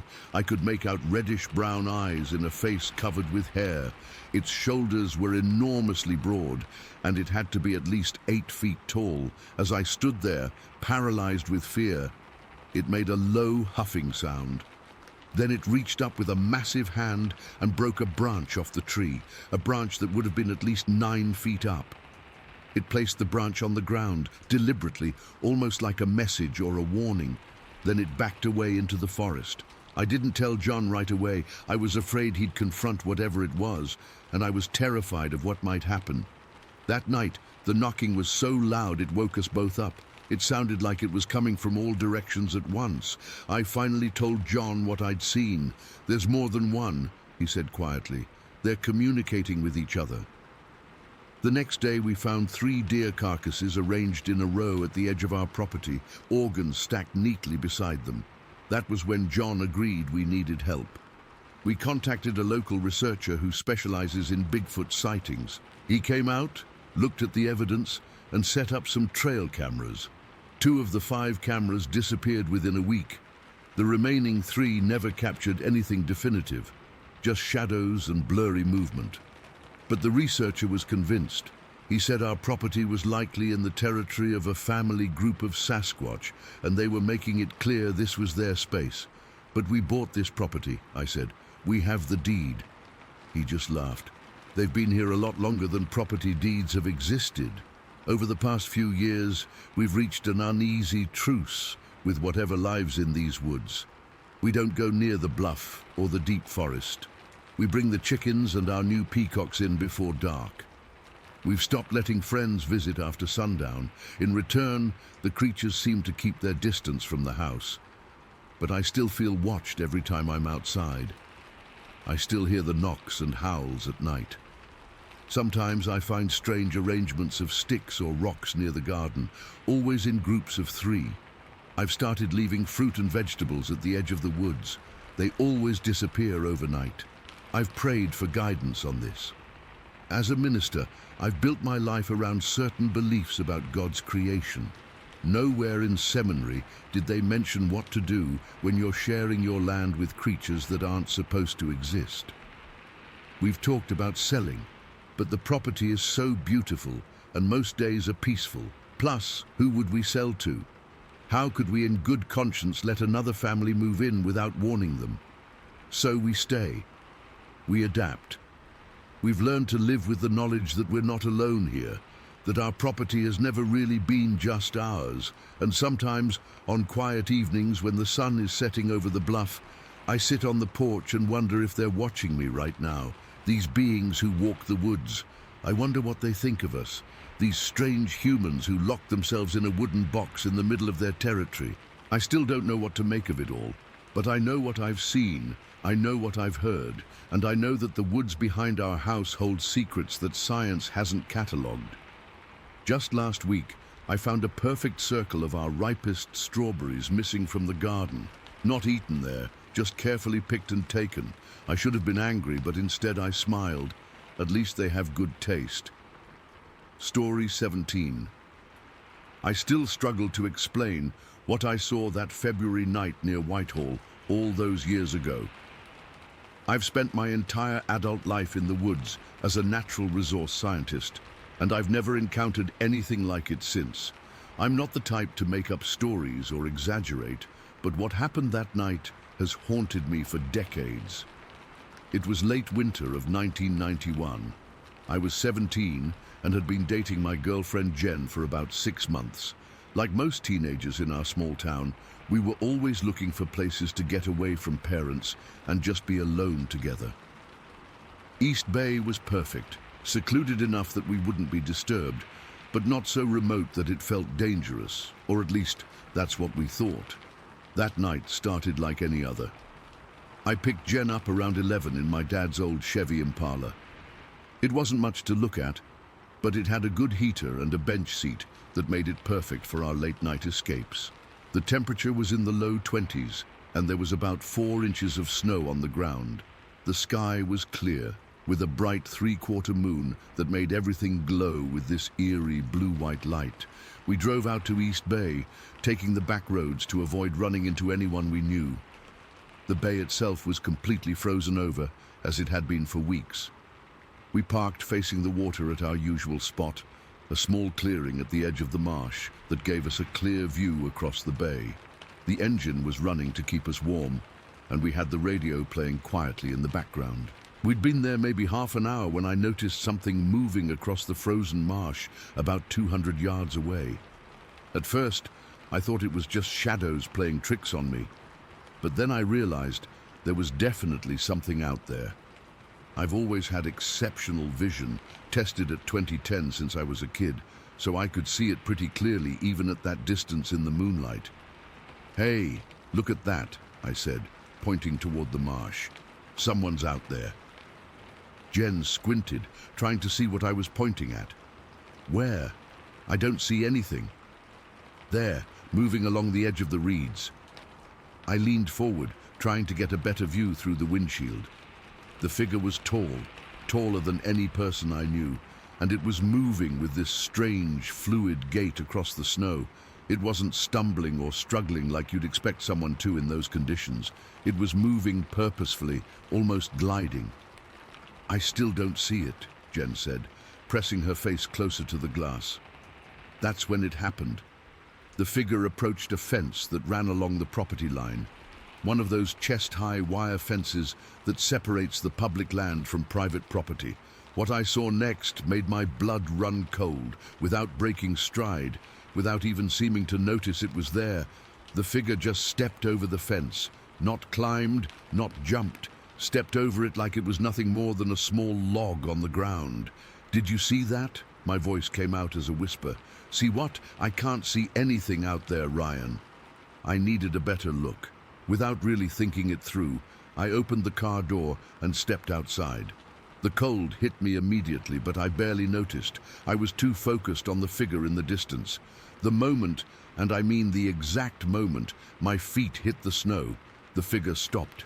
It was like it heard the soft crunch of my boots from 200 yards away. Then it turned directly toward us. There was no hesitation, no confusion. It knew exactly where we were, and then it started moving. Toward us. Fast. So unbelievably fast. "Get in the car," Jen screamed, having finally spotted what I was looking at. I didn't need to be told twice. I jumped back in, slammed the door, and threw the car into reverse before I'd even fully closed it. The tires spun on the snow as I backed up, then I shifted into drive and hit the gas. The Chevy fishtailed as we accelerated down the dirt road that led back to the highway. What the hell was that? Jen was crying now, her voice high and tight with fear. I glanced in the rearview mirror and felt my heart nearly stop. The figure was on the road behind us, running, not just running, sprinting, and it was keeping pace with us. We were doing 30, maybe 35 miles per hour on that snowy dirt road, and this thing was matching our speed. "It's following us," I said, pressing the gas pedal further down. The engine roared as we hit 40, then 45. The car was sliding all over the place, but I was more afraid of what was behind us than of going off the road.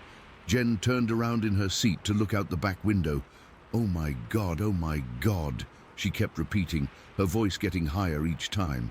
I risked another glance in the mirror. The figure was still there, running along the roadside now.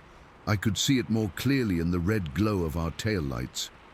It was dark, covered in what looked like hair or fur, but moving with an intelligence that no animal should have.